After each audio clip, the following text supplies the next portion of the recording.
got me running. Shake it, shake it, shake it, baby. Raise your hands up. Raise them up.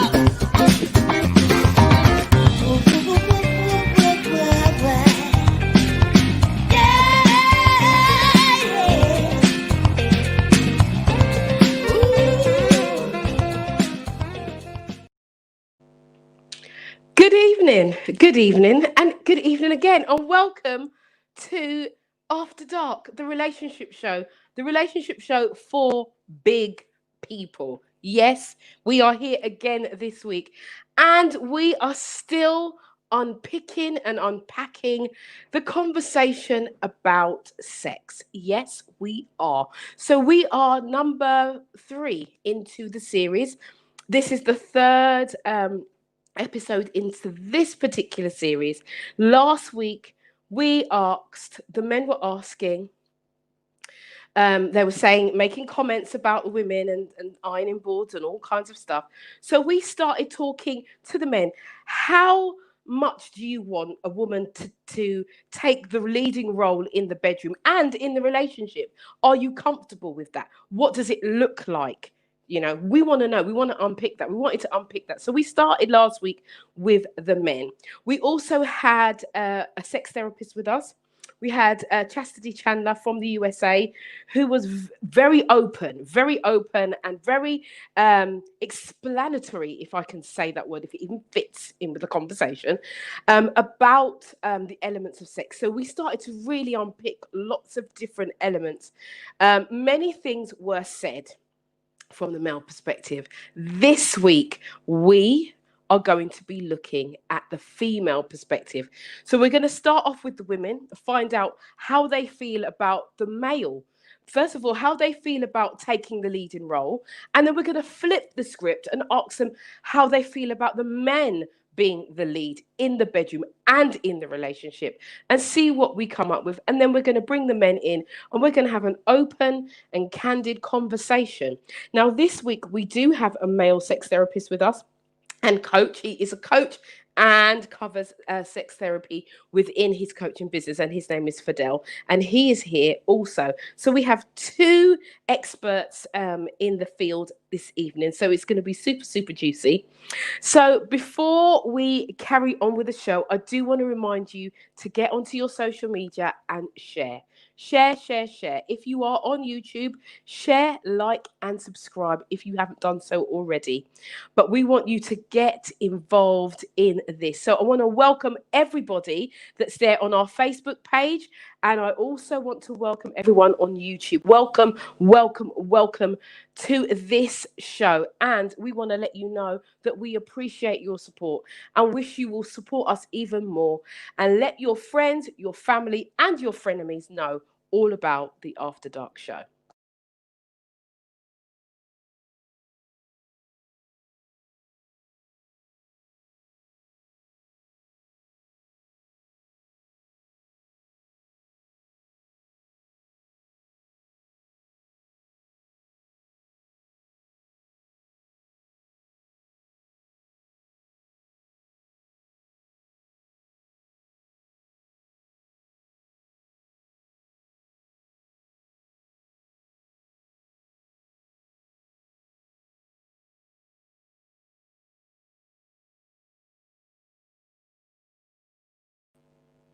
Okay, I'm back, guys. I think we had a little bit of a power cut because the lights went off and now they come back on. So we in the UK right now, I don't know if you can hear me, but in the UK we are having some really strong winds. But I'm kind of guessing that you should be able to hear me now. Okay, so we're going to carry on with the show. Without further ado, I'm going to bring in the panel who are here. So if we can see our panel members, I'd like to bring in Chastity. Good evening, Chastity, all the way from the USA. Okay, good evening. We've got Shalomi. Hi, Shalomi. Good to see you here this evening. Faye Thomas Green, a good evening. The women are coming in. Come on, the power. Oh, yes. We've got Cheryl. Hi, Cheryl. How are you doing this evening? Good. Great. I can hear you well. Wonderful. Oh, we've got a man. Hi, Tony. How you doing? Okay, and we've got Fidel, our coach here for the men.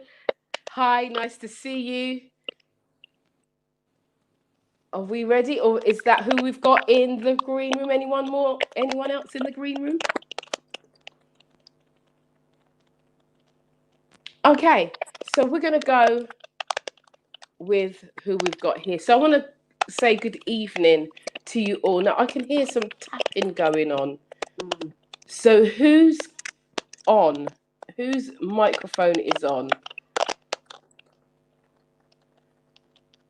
Let's eliminate the tapping. Right, wonderful. Okay, guys, so good evening. Thank you for joining us this evening for this conversation. So, Fidel, welcome. Welcome. Do you want to put your mic on? Let's have a quick talk with you. Thank you for having me. I'm excited, man. Look at this. What a panel. Good. Good.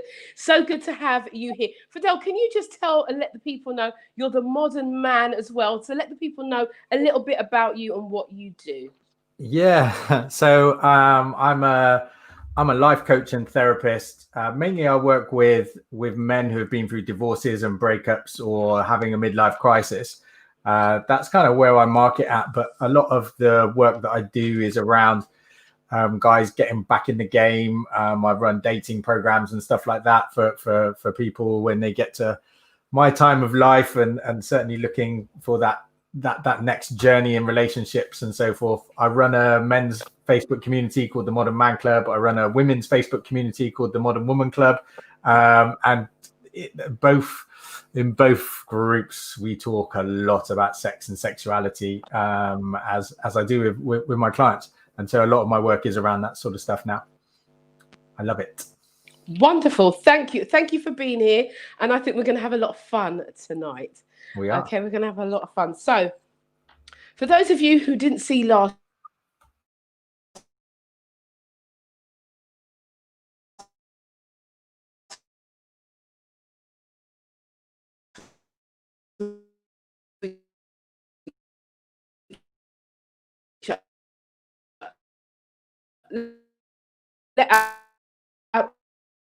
actually before I even go any further, let me just bring Chastity in. And Chastity,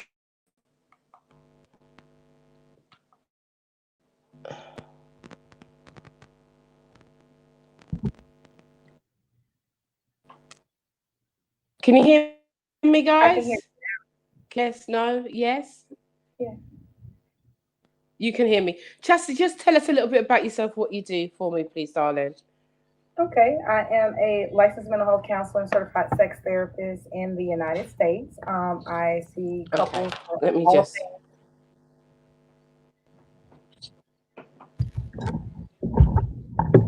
Can you hear me?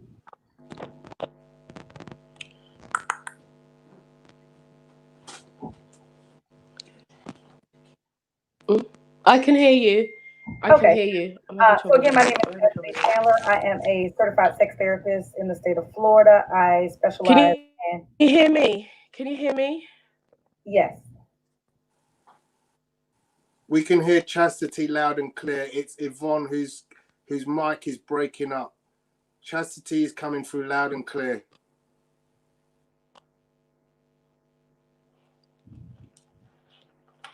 All right. Did you want me to keep going, Yvonne?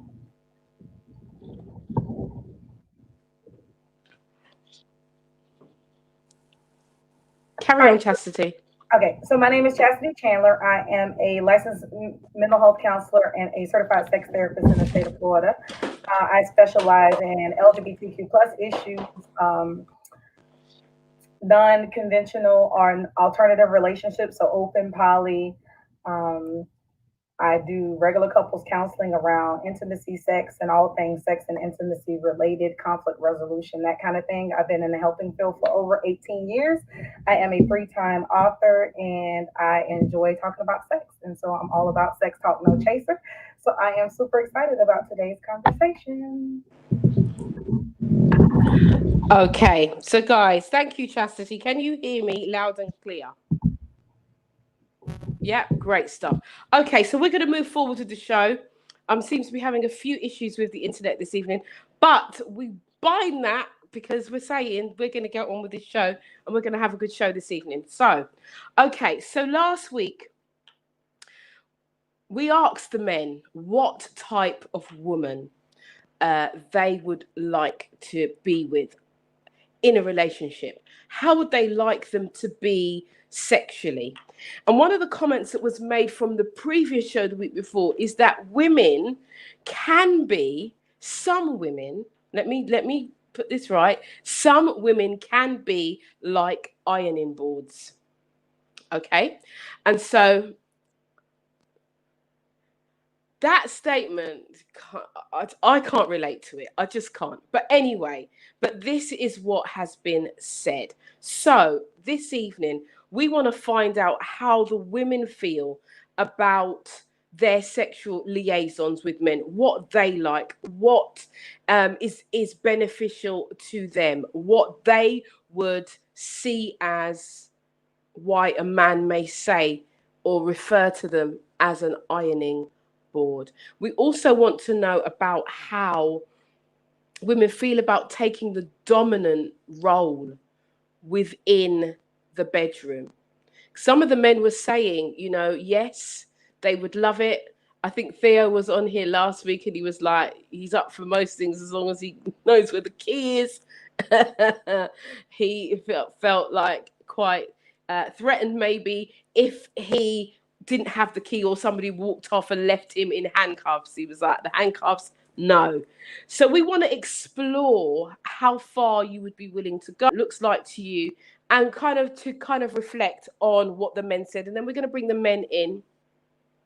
I think Tony said he would like a queen on the street and a how did you put it, Tony? A freak in the sheets. Yeah, that's what he said. Yeah.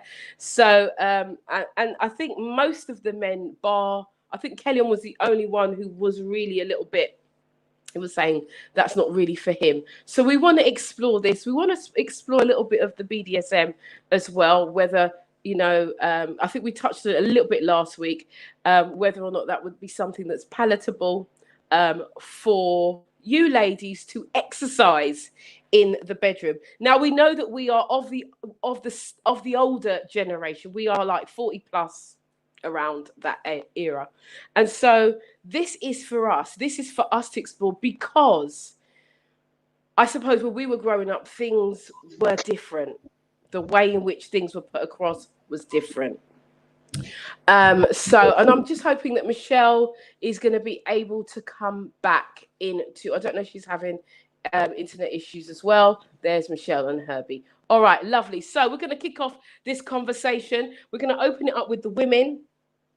And how you feel. Michelle was here last week and obviously heard about the ironing board scenario, right? But we are going to be talking about. So I want to bring in someone who's quite cool, calm, and collected, and it's right in the middle of the screen. So I'm going to bring in Cheryl first and find out how Cheryl feels about what we've been talking about. You're going to have to unmute yourself. That's it, lovely.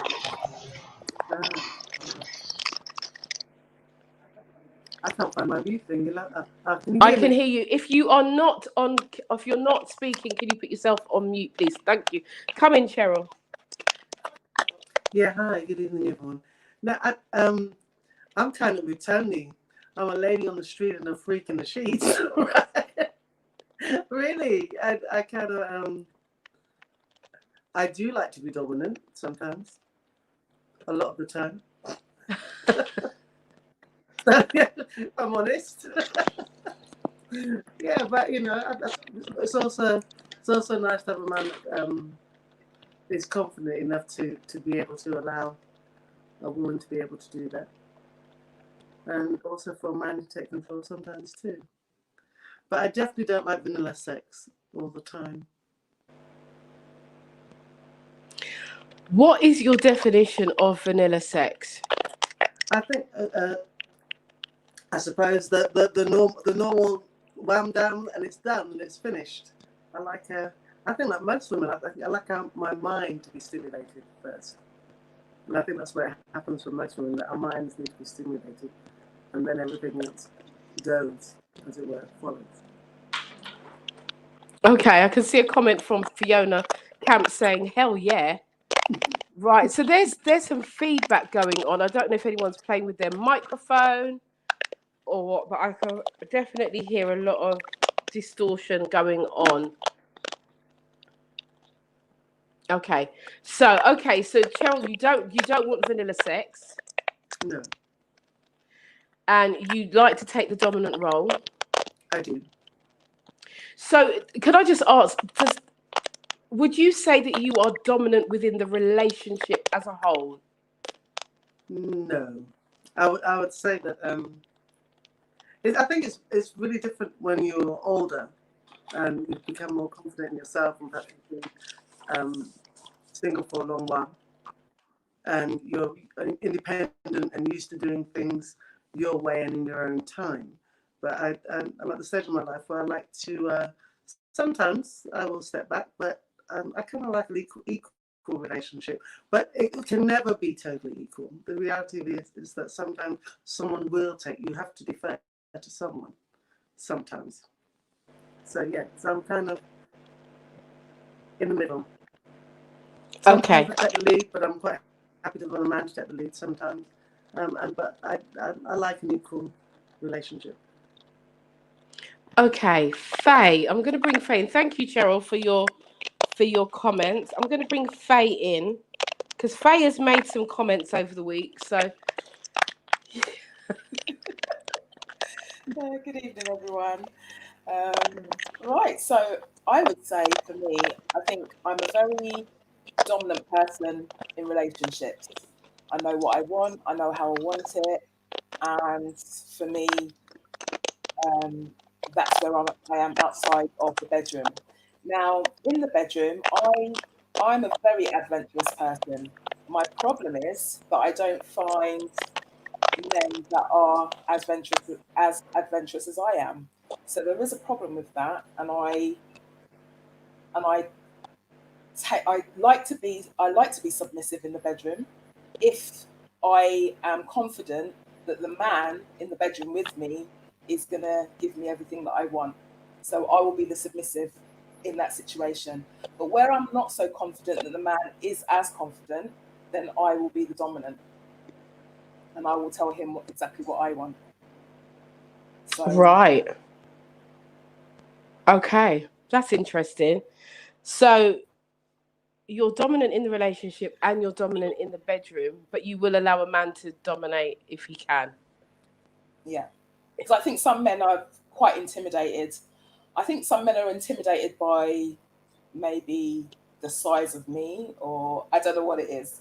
I think that sometimes they like what they see, but when it comes to that part, when it comes to the bedroom part, it's like it's the total freeze. I don't know whether they're I don't know what it is, but I'm a big girl and I'm not frightened of my size at all. But I find that some men they like what they see and they're all about it when they see it on the street. But when it comes to the bedroom, it's like, Interesting. it's a whole lot to handle. Okay, thank you for that. Thank you for that. Your honesty as well. I'm going to bring in Shalomi. Shalomi, come in for me, please, darling. Hello, good night, everyone. Good evening. Well, for me, I definitely have to be in charge, and I like a bit of role play. I like them tall, bit 6 inch or over, and that's it. That's it, basically. Is that 6 I feet don't or mind 6 inches? I just 6 need to inches clarify. and six Okay. inches and over. I don't do nothing under 6 inches, and And yeah, I don't mind them being in charge, but I love being in charge. And as I said, only one rule. Only one rule. Um, no back door. No back door. That's my. I can go through his back door because what should I say? My dream is to put a strap on and give a guy a good shag. That's what I want to do before I die. I want to shag a guy. Yeah, and that's an honest thing. I really want to do that. Right. But unfortunately, I've not met no one that is open to that. And I would like to tie him up like in them strings, one leg here, and just do all sorts of things. Yeah. But otherwise, from that, I'm good. I'm good. Yeah. So that's me. Okay. Thank you, Shalomi. Thank you very much for that. No backdoor. You'd like to dominate role play. It's got to have 6 inches or more. And before you die, you want to give a man in the back door. A Okay. good shot. Yeah. A good shag in the back Yeah. door. Okay. Fiona says, wow, powerful woman. Yes, absolutely. Yes, absolutely. Tanya Otimer says, oh, Lord. So we're getting the comments. Guys, do keep your comments coming in. Yes, Fiona, she shows characteristics of a Dom. Absolutely. Absolutely. Nothing wrong with that either. Very, very interesting this evening. So I'm going to bring in Michele. Michele is from our married couple. As you can see on screen, you'll see Michele and Herbie. So Michele, come in. I think for me, it's 50-50. But I think as for me, as I've got younger, I think I would like to experiment that little bit more. I think that's, for me, that's what it would be. Just a little bit more experimenting. Not too rough, not too, I think I would just take a lead in that if we were to go that way. But yeah, I'm fairly open, but there are limits, I think, for myself personally.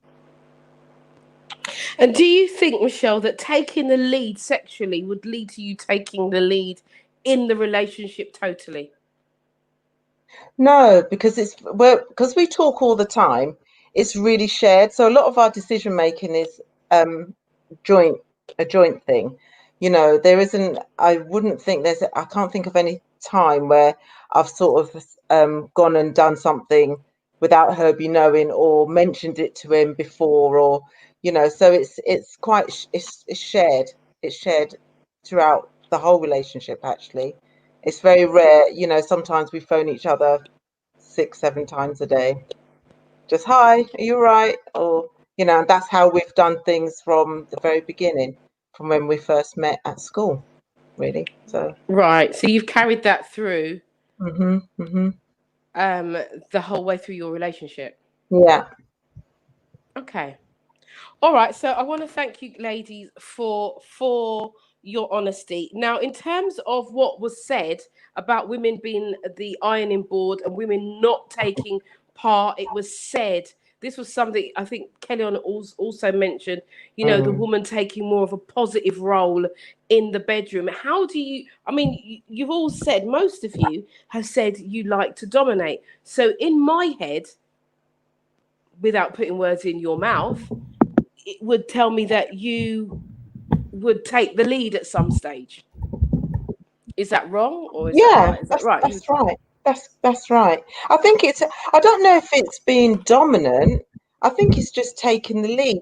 I think for me, it's just saying, well, this is what I'd like, or, do it this way, or, but yeah, because sometimes I think it's all in the name as well. When you hear dominant, it sounds like, oh, you're going to do this and do that. And for some people, it may well be that. But I know for me, it's not necessarily that.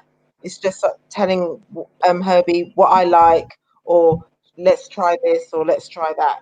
So, yeah, I think it's in the terminology as well.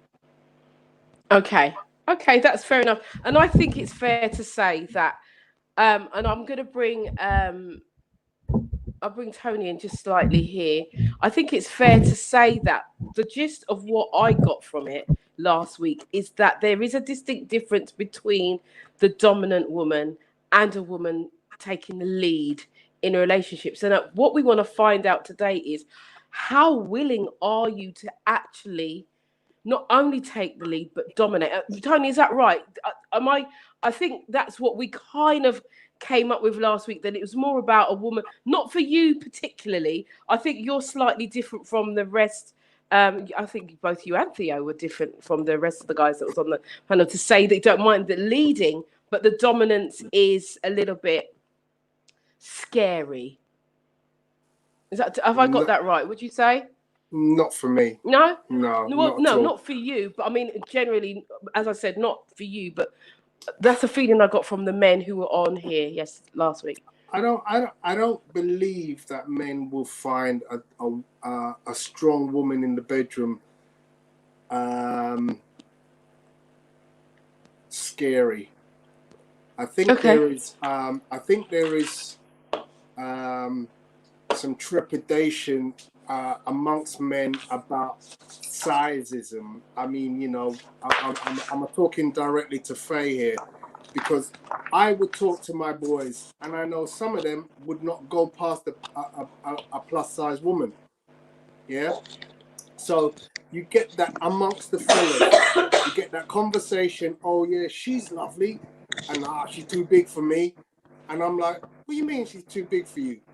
So, you know, there's definitely a size issue that some men are happy to go and work with a woman who's on the bigger side, and there are definitely some men who will go nowhere near that. As far as the word dom, that for me conjures thoughts of you know, a dominant and a submissive, which is whips and chains, yeah.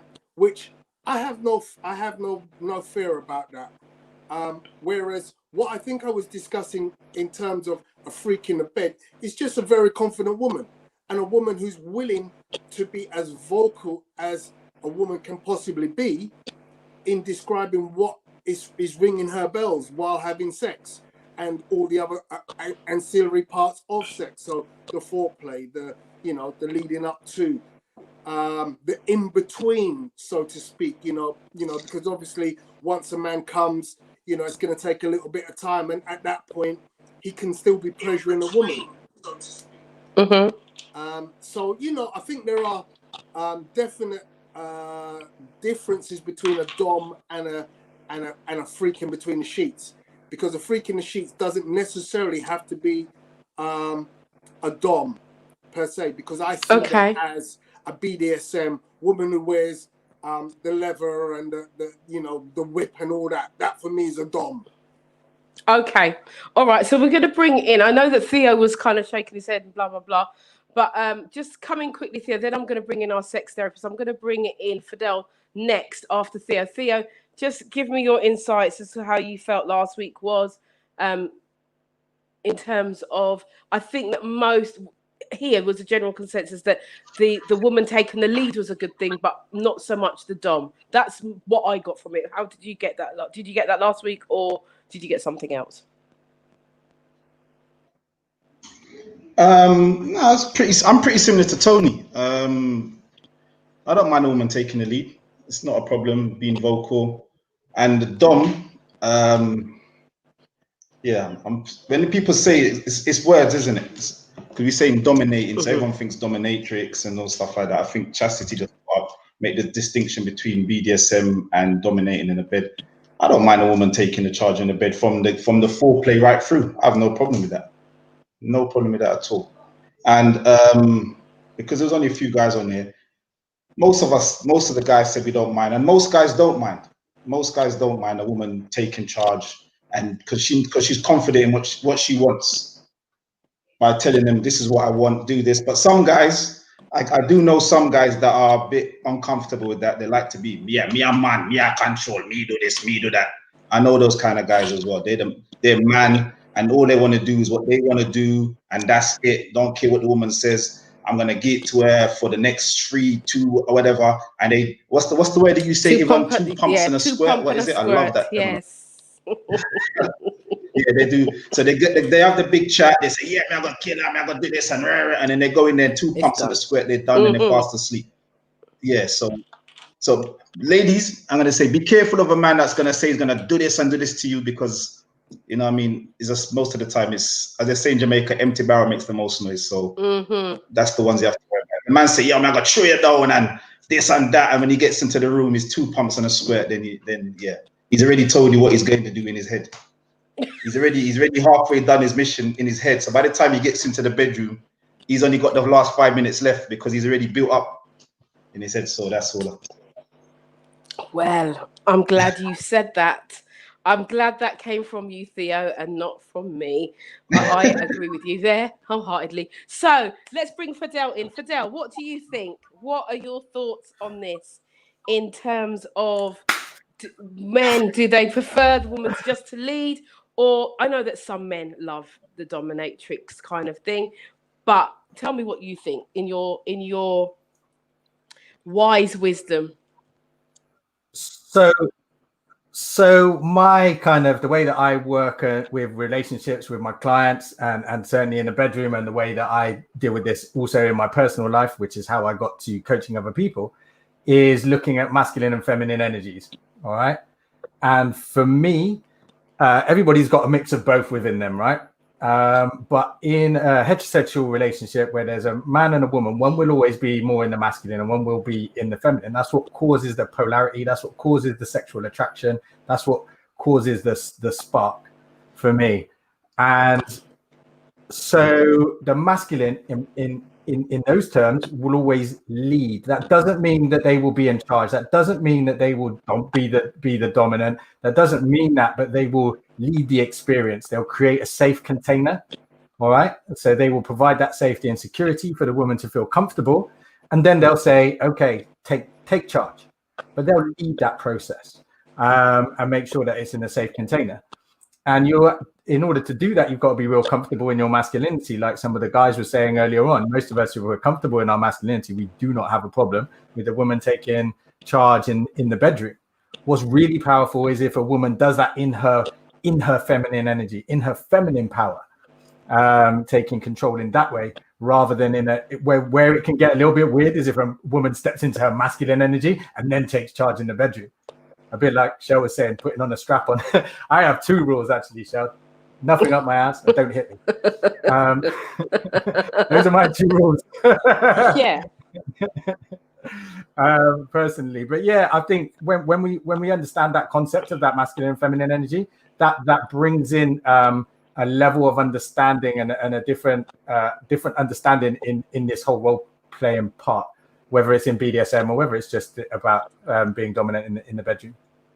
Okay, thank you for that. Chastity, would you like to come in and just add to what Fidel? Yeah, I'll add to what Fidel said. And I think for women, or high functioning women, as we call it over here in the States, women who are typically always in their masculine energy during their daytime, whether it's their job or their business or whatever.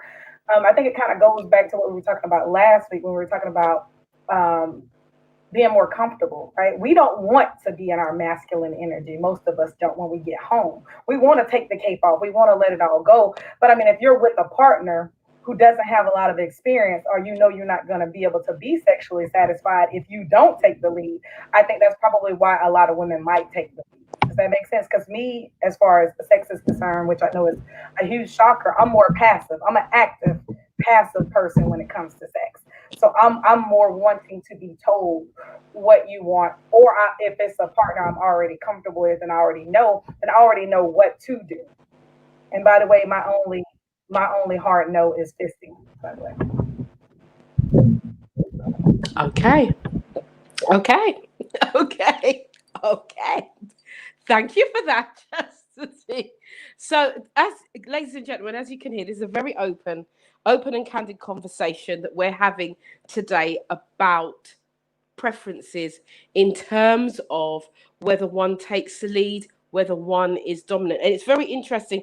And I'm glad that Fidel brought up about the masculine and feminine energy, because I think it's really, really important that we kind of tap into this and really go a little bit deeper into what this is, because there are certainly women who do function most of the time in their masculine energy. And I want to just ask, go to Fidel and say that women who function, as Chastity calls it, high functioning women who are in their masculine energy, do you believe that that is one of the reasons why they are maybe single? Is that one of the reasons? Yeah, I think so, because you don't, when you're in that masculine energy, you don't really need anybody else, right? You're protecting yourself. You feel safe and secure, because the feminine really is after security, right? Is after feeling safe. And so if you manage to step into your masculine and make yourself feel safe, then you don't need that external masculine energy to come in and do that. And so you other men, women in their masculine energy quite often want a more masculine man, but what they don't realize is actually what you're going to do is repel a guy in his high masculine, right? Because those opposites don't attract. If I'm Arnold Schwarzenegger, I'm not looking to meet another Arnold Schwarzenegger. We're just going to end up fighting, right? So what I want to meet is a woman in her feminine energy, and because that's the polarity, that's what attracts. So if you're a woman and you want an even more masculine man, the thing that you would want to do is to try stepping more into your feminine energy, and that way you'll become more attractive to the higher masculine man. Okay. Chastity, I'm going to just go to the therapist first. What does that look like in terms of, so for those women who are listening, who are high functioning in their male energy, in the masculine energy, what does that look like, a woman functioning in her feminine energy? Because many of the women who watch this show are single, and we want to work out what it is as to why there are so many single women. So I just want to put that out there to you. Well, I would first say that being single, a lot of people are single by choice. So it's not like they're single because they can't get a man. Anybody can get a man. But are we looking for a good man? Are we looking for a man that can throw down in the bed, can throw down in the kitchen, that can bring in the money? I mean, like, can help take care of the kids. I mean, anybody can get a man. It ain't that hard to get a man. So I want to make sure we put that distinction out there as well. Just because you're single doesn't mean that nobody wants you. So I want to make sure that that's clear. But what I would say is, someone who is always or works a lot in their masculine energy, it may actually take some internal work to be able to turn that off. 9 times out of 10, that woman operating in the masculine energy in that way has been a survival mechanism for that person. This is how they operate day in and day out. And so in order to change that, and as Fidel was saying, it being a repellent, they got to know that. So oftentimes, this is the woman who is being told that she emasculates a man. Whether she's doing anything or not, her presence and her energy itself typically is one that will be looked at as emasculating a man, or you want to wear the pants in the relationships and those types of things. So I think it takes a lot of self-exploration, a lot of self-work to be able to turn that masculine energy down and turn and step into your feminine energy. So it's really okay. It's a common denominator in why my relationships aren't working. What is that common denominator? 9 times out of 10, that common denominator is you. And so if you take a look at you and do the work that you need to do, not only will I believe you attract the right man or the right partner, whatever your preference is, but you will have a more successful relationship. But I think it's work to be done. And I think for most of us, or high functioning women, or women who are often in their masculine energy, you know, we got a lot of stuff going on for ourselves. So we're not necessarily looking at it as a deficit. We're looking at the man got to come in confident and strong in who he is. And my light shouldn't have to dim for him to be able to shine. So I think it takes balance, and I think it takes work. But I don't necessarily think that is the common denominator as to why that woman is single. I think there's probably some deeper rooted issues and some things that have to be looked at aside from her just being in her masculine energy. But I definitely think it could play a role. Thank you for that. So okay, so we're hearing some different things here. So, and I thank Chastity for that breakdown of what she thinks in terms of why women would be single, and there are many different reasons, as we know. But I just thought I'd just throw that out there just to see. We don't know. Many women are asking the reason. Many women are saying that they can't find a man. They're trying and they can't find a man. No. Men are like buses, I believe. Sometimes there's a bit of a shortage and then they all come all at once. But there you go. That's just me. That's just me saying. There's always going to be a shortage, though, if you got 7 to 1 women to men. Yeah, that's very true. That's very, very true. But then, if you move in a market where there's more men, then you're able to find more men, right? You just have to go where they are and not where they're not. That'd be helpful, wouldn't it? Abundance mindset, man. I have an abundance mindset. There's lots of whatever it is you want, man. There's plenty of it out there. Whatever it is you're looking for, there's lots of it. And you don't have to be in a relationship to get it, but that's a whole nother lie. Well. So, ladies, with all of that, hearing all of those things, I think most of you have come through and have said the same kind of thing. You like to dominate in a relationship in the bedroom, allow the man to dominate if he can. Well, Faye's saying if he can. So I want to bring Faye back in because there was a thing about sizeism that was mentioned, that size may be an issue. And you said yourself, Faye, that if he can handle it, and he doesn't freeze up because you are of a bigger persuasion. So but there are men who love big women. They will not date a woman who is smaller than a 16, 18. They like big women. So what do you say to that, Faye?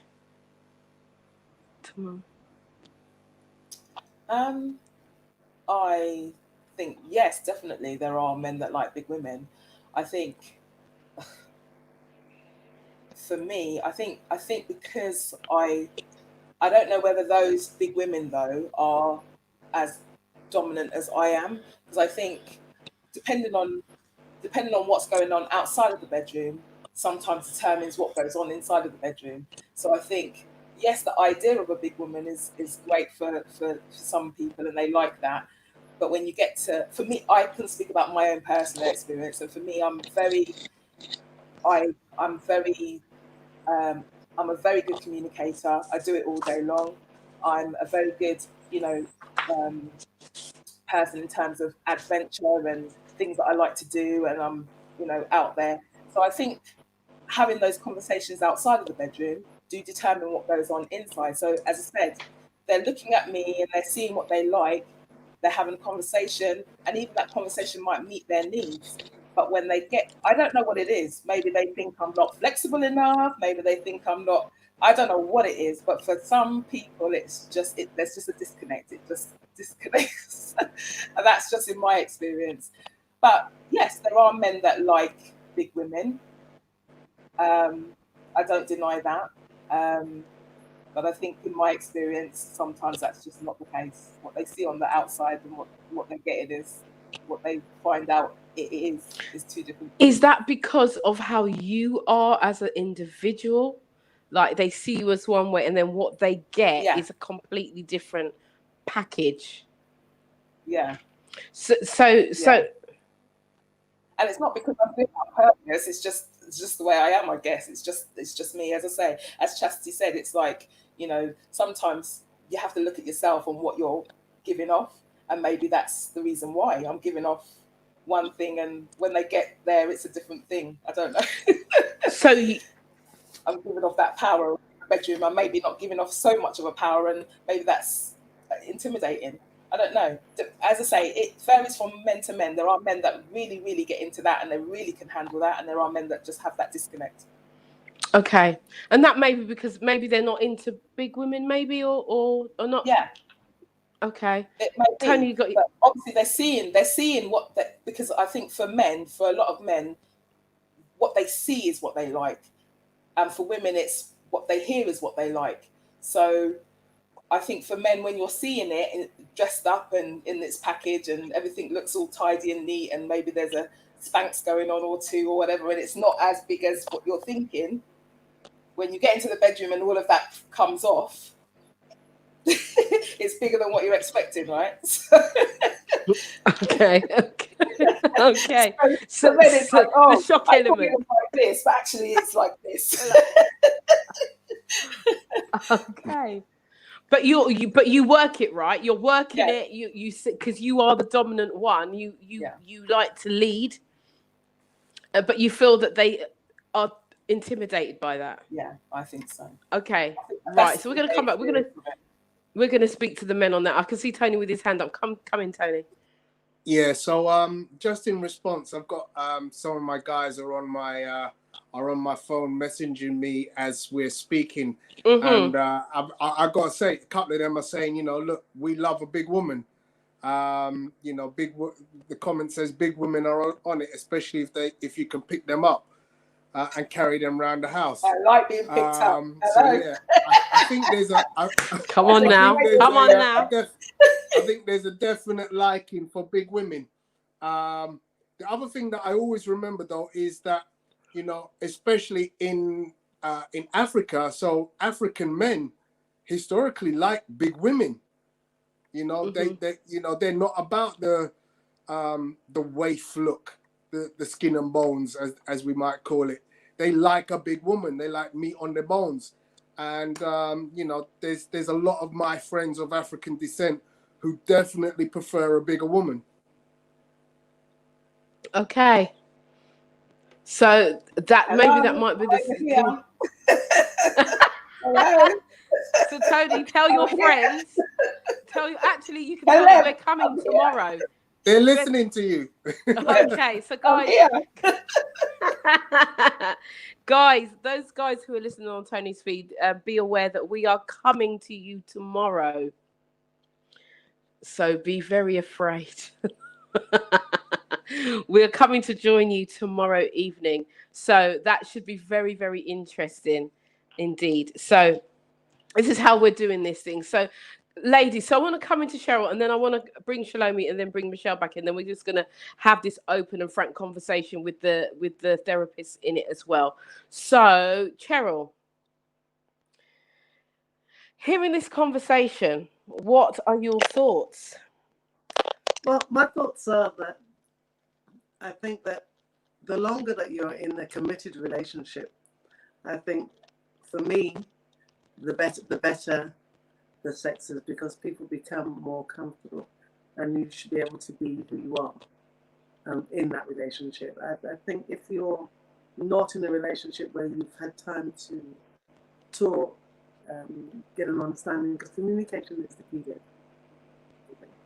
If you haven't done any of that beforehand, I think you're kind of setting yourself up to be disappointed sometimes, because also we have to remember that we're all individuals and people have insecurities. I find that there are some men who get very intimidated by a strong individual who can say what they want, and it takes time for them to feel comfortable and vice versa. So for me, the main key for me for a good sex life is intimacy in its true sense of the word. And intimacy doesn't mean sex, it means being able to say what you want when you want to and be comfortable in that space. So I think if you can find a relationship with that, I think it makes a difference to allow you to be who you are. I don't think, I don't actually think that that size necessarily makes a difference, because I think if you build a relationship and that person's in a relationship with you, they obviously like your size and they obviously like you for who you are. So, and I find that it's about being confident in your body. If you're confident, regardless of whatever size you are, then I think it makes a lot of difference to how your sex life is. That's just what I have to say on that. Okay. Tony, you see your hand up?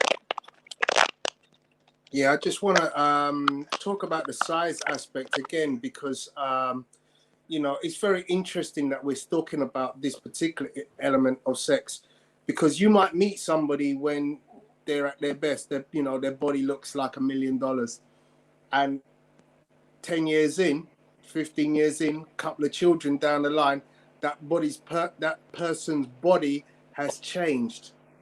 Yeah. it happens the other way around. Guys, you know, we're getting our beach body ready. We're going down the beach and we've got all the muscles and the six pack. You know, listen, I'm 52.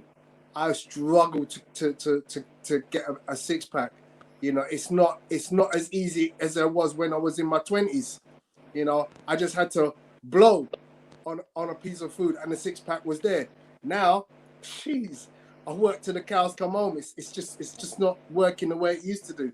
So size at different times in your life could be very different in how you interpret it. So I appreciate myself that, you know what, I am what I am, and you just have to accept me as I am, you know, little pot belly as and all. And I'm happy to accept you in the same way. Whereas there are guys where, you know, if you're 40 something and you're looking at a 30 something man, he's going to be a little bit bodyist sometimes. Not What does that mean? What does that mean? Bodyist? Bodyist, as in he's going to be very prejudiced to the type of body you have. You know, They want the boobs to be up. They don't want them drooping. They want a bit of back on the backside. You know, they want the vagina to be, you know, nicely controlled and shaped, and the bush above to be, you know, nicely manicured. You know, that's bodyism. That some guys are, you know, some guys, I hear this in chat sometimes. You know, you're like, oh, the hair was too overgrown. I think Fidel's got to say something on that.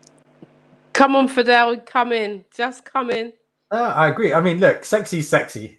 Like, sexy is sexy, and it comes in all kinds of shapes and sizes. And when somebody is just in their sexual confidence and their mind is thinking about sex and they're positive about it and everything's beautiful and everything's lovely and everything's horny and everything's sexy and delicious, then you're just sexy.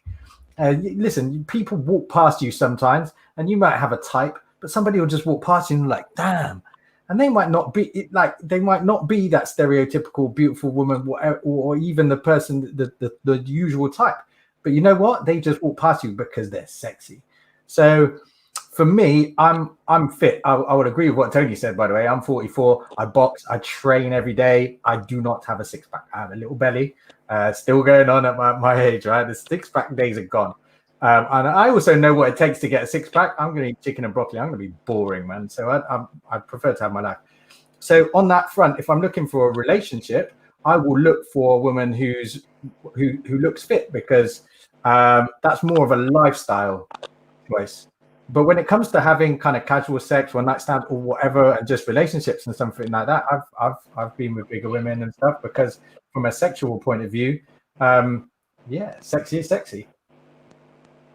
Great. Okay. Thank you. Chastity's got her hand up. Come in. I definitely agree with what Fidel said. And then as far as what Tony was saying about a manicured bush, same thing goes for us, especially with male-bodied individuals. You know, we always say if you trim the hedges, the tree looks taller. Like, that's a real thing, right? We want you manicured when we're going down and doing all the things as well. I mean, give us the same treatment. I don't know about everybody else, but I prefer a guy with no hair. Like, I don't like chest hair and all that taco meat and all that stuff. But I want you pedicured down there because I want to be able to go and play on the playground. You feel what I'm saying? So make sure that thing nice and tidy, just like you want my thing nice and tidy. I'm just saying that goes both ways. Get your mankini and all of that stuff, manzillion and all that stuff too. Yeah. Boom. You're my kind of girl. My kind of girl there. I just have to say. I would say I'm happy to tidy it for you. You know, if you're open to getting it tidied, I will tidy it for you. Okay. That's fine. You know, we can tidy each other. If it's not to your liking, we can do that. That is like the ultimate intimacy right there. That is up close and real personal. Absolutely. And how do we feel about that, men? That the woman says, you know, okay, come on now. Lay down. Let me trim your edges. Are we happy with that? Depends what she's going to use, mate. Coming near me with a cutthroat, not unless I trust you, you know? There's got to be a whole level of trust. So, Fidel, you're willing to have sex with him, but you don't trust him enough with a razor? I'm just checking. What, down there? Yeah. Yeah, man. Yeah, correct.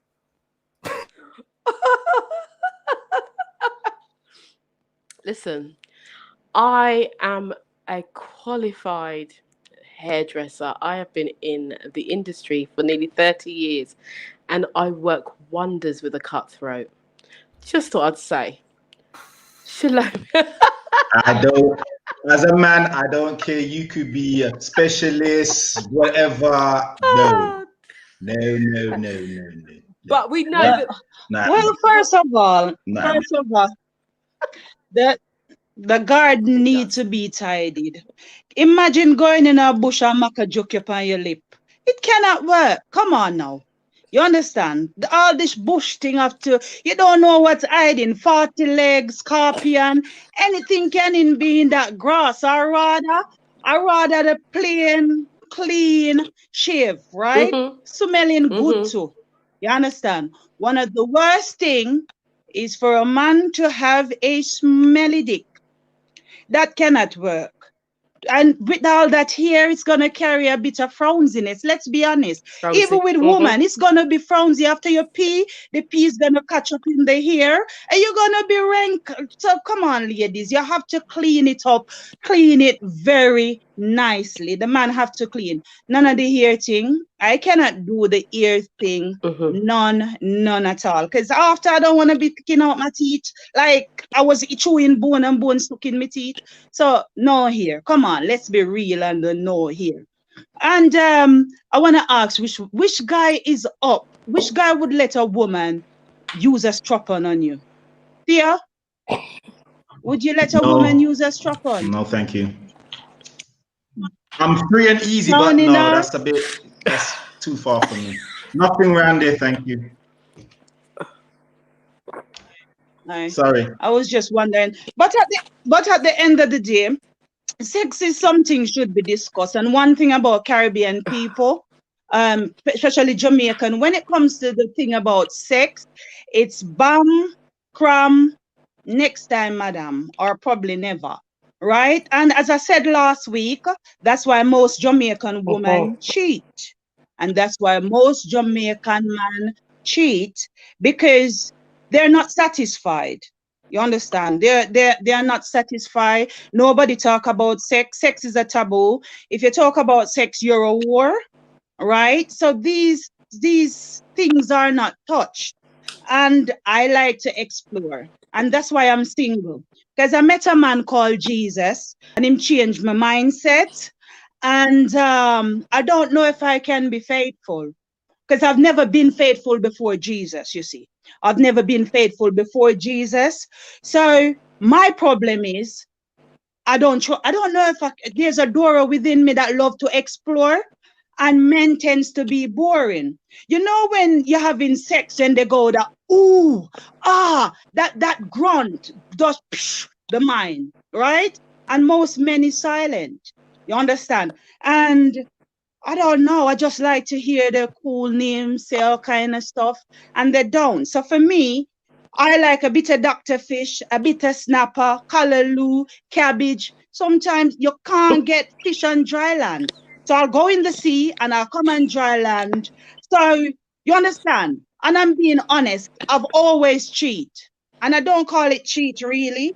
I call it I didn't pledge to be loyal to nobody.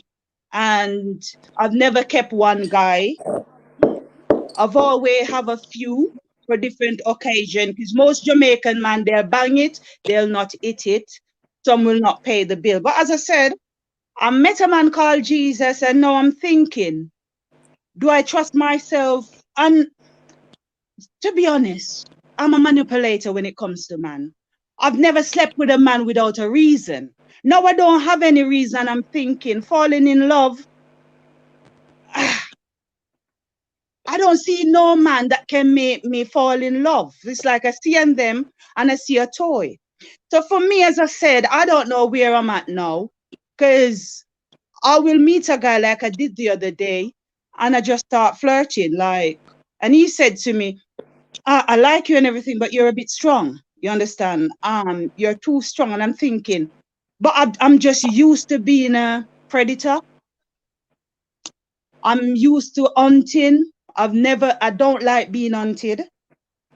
I like Right. to be in charge. So as I said, I'm just at this place right now where, to be honest, all this faithfulness and Herbie and thingy, I do admire you. I've never lived with a man more than 6 months. Never in my life more than 6 months. And I don't know, I get bored. I don't know. You understand? So unless I can be in a relationship, what they call it, and have 3 guys, which Jesus don't allow. So I'm gonna discuss that with him. Yeah. And I can have 3 guys for myself, then I'll be all right. But otherwise, from that, Well, this well, there are girl, relationships that you can have those things, Shalomi, but you would have to meet the right person. but Jesus does, you see, Jesus doesn't allow it. As I said, my mindset has been changed, right? And I don't play games no more. The thing is, I don't play games. And as soon as I start talking to a guy, I find myself going back to my bad habits. Like I'll be say, Shalomi, I'm not gonna do, Shalomi, you're not gonna do this. Shalomi, no.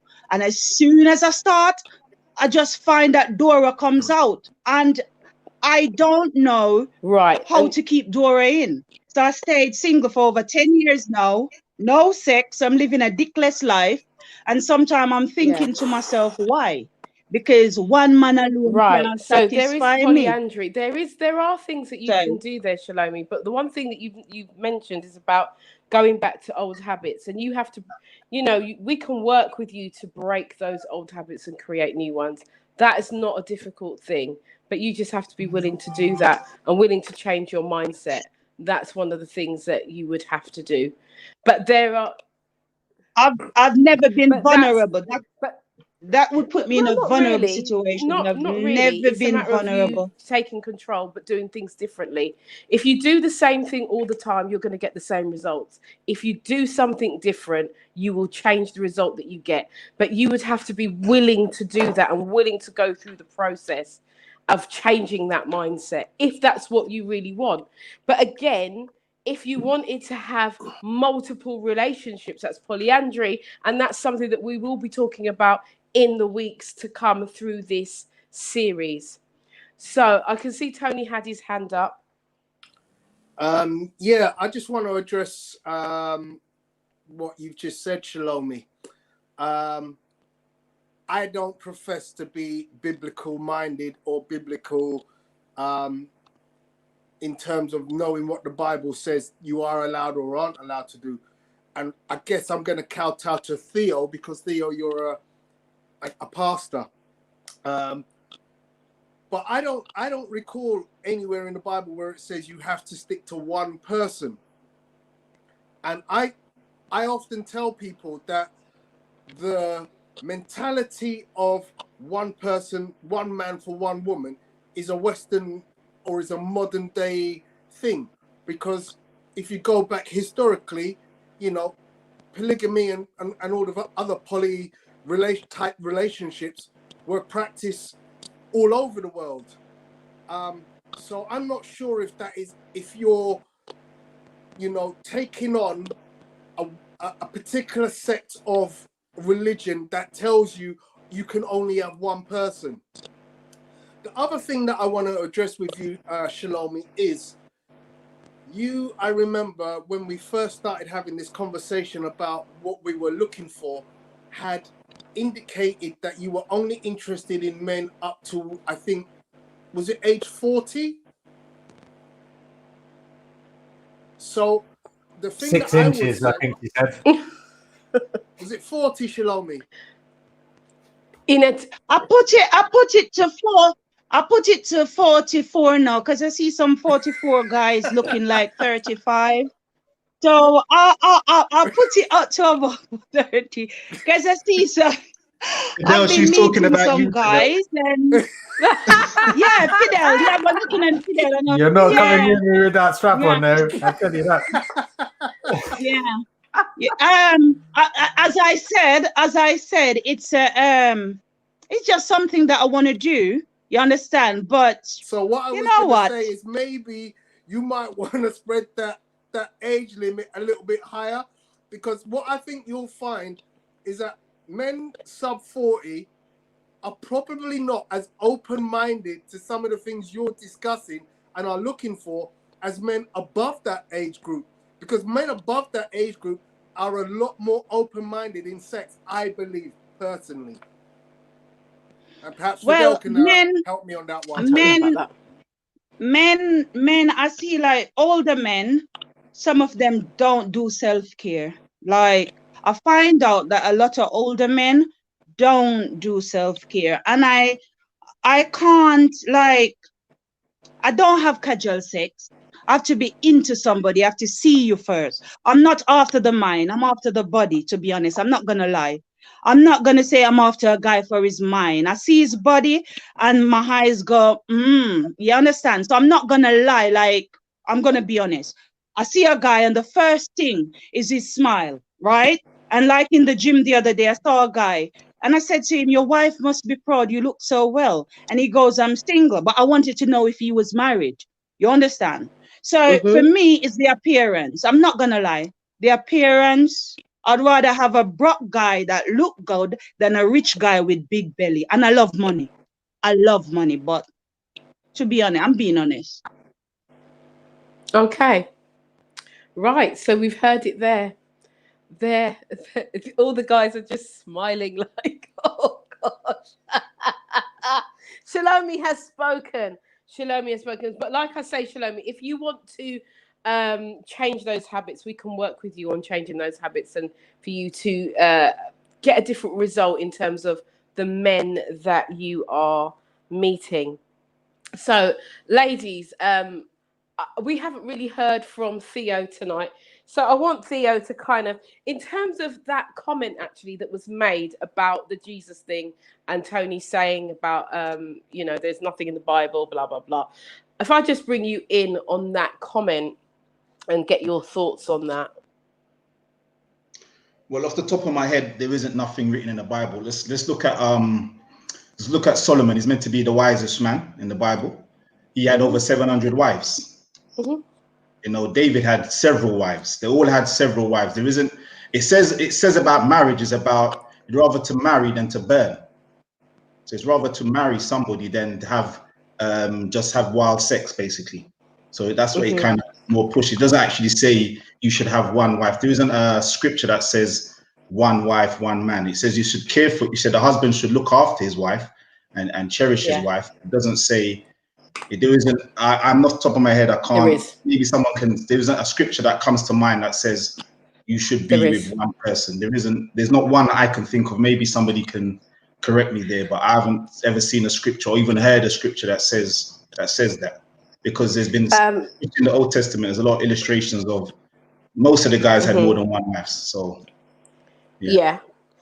Okay, so one of the scriptures that's come to mind, it actually talks specifically about a certain type of person, and it talks about a bishop, and it says that he must have one wife.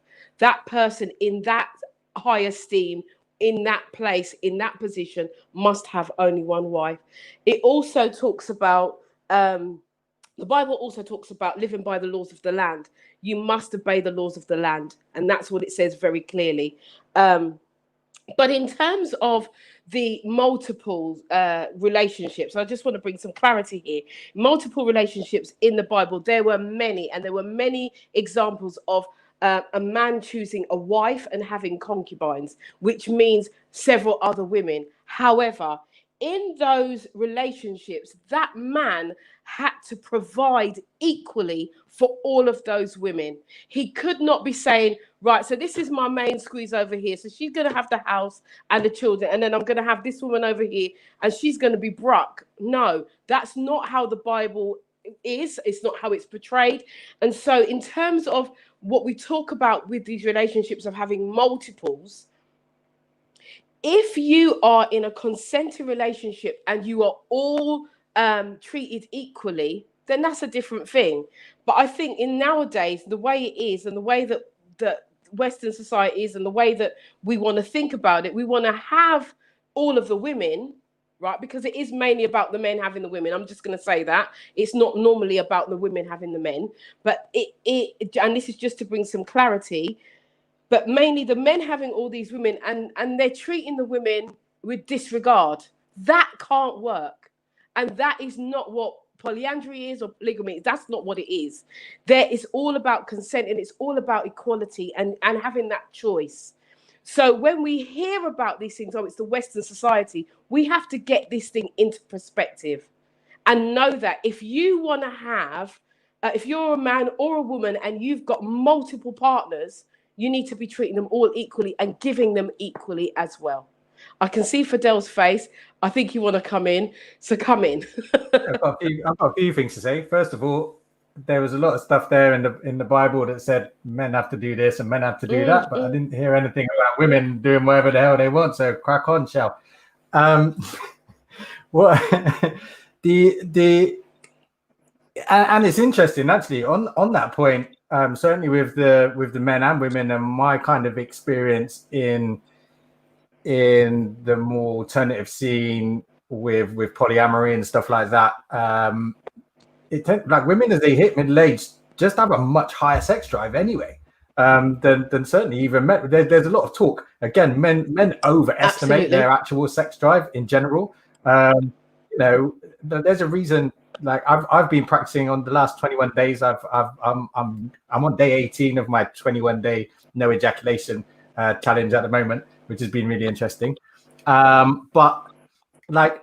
So for women, it's a tantric practice, right? So as a man, we expel our energy when we ejaculate, when we come, but women get energized by the more orgasms that they have. So actually, you know, women, my belief is women certainly entering into middle age are kind of built to have multiple relationships. For me, that's a more natural thing, I would say. And a lot of the middle-aged women that I know, when they start hitting 40 and stuff like that, they're ready. They're eating men up. And going out and having a good time, and I don't see a problem with that at all. Yeah, and you know what, Fidel, you can come on here very often. You can always come back because now the balance. Now we have some balance here because you know in conversations it's more like the men and the women don't want to have the drive, and I'm saying men's drive. Sexual drive is at the peak when they're younger, women is when they're older. And so, and that's why we have some women like myself who are just against the 2 pumps and a squirt and fall asleep. I'm just not interested in that scenario at all. And that happens. And Tony and I disagree on this because Tony's saying that men, of a certain age, they've got it. And without the blue pill, then, now they've got the blue pill, they can function in a way, but I think they can do, but what it takes is a level of consciousness, and it takes us to be practicing. It takes us to be looking at things like tantra and controlling our orgasms and becoming wiser and more learning about our sexuality, for sure. But if we just ignore it and carry on, the older you get, if you're abusing your body, if you're not eating the right diet, stuff like that, you're gonna go limp, and you're not going to be able to manage it as well, and the natural course of things. But if you work on yourself, physically, mentally, emotionally, and sexually, then there's no reason why we can't keep up. But it requires some effort for the majority of men. Some guys do it naturally, but I would say for the majority of men, it requires some sort of dedication to the cause. Thank you for your honesty. Thank you so much. Shabba says woman can't done. That's what Shabba says, isn't it? The woman can't done. That's what Shabba says. Woman can't done. So it's all good. 2 pump and a square, and just move on to the next guy. Yeah, because it's not a problem. Yeah, because the thing is, as I think we kind of hit on it last week a little bit. It's not so much if you're into the 2 pumps and a squirt. That's one thing. Right,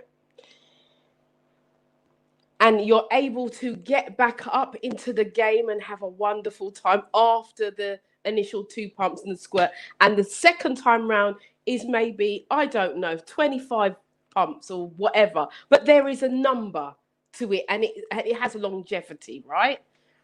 But there's another thing, and this is where some guys and I hear women speak a lot on this, is when there is 2 pumps and a squirt, and then it's done.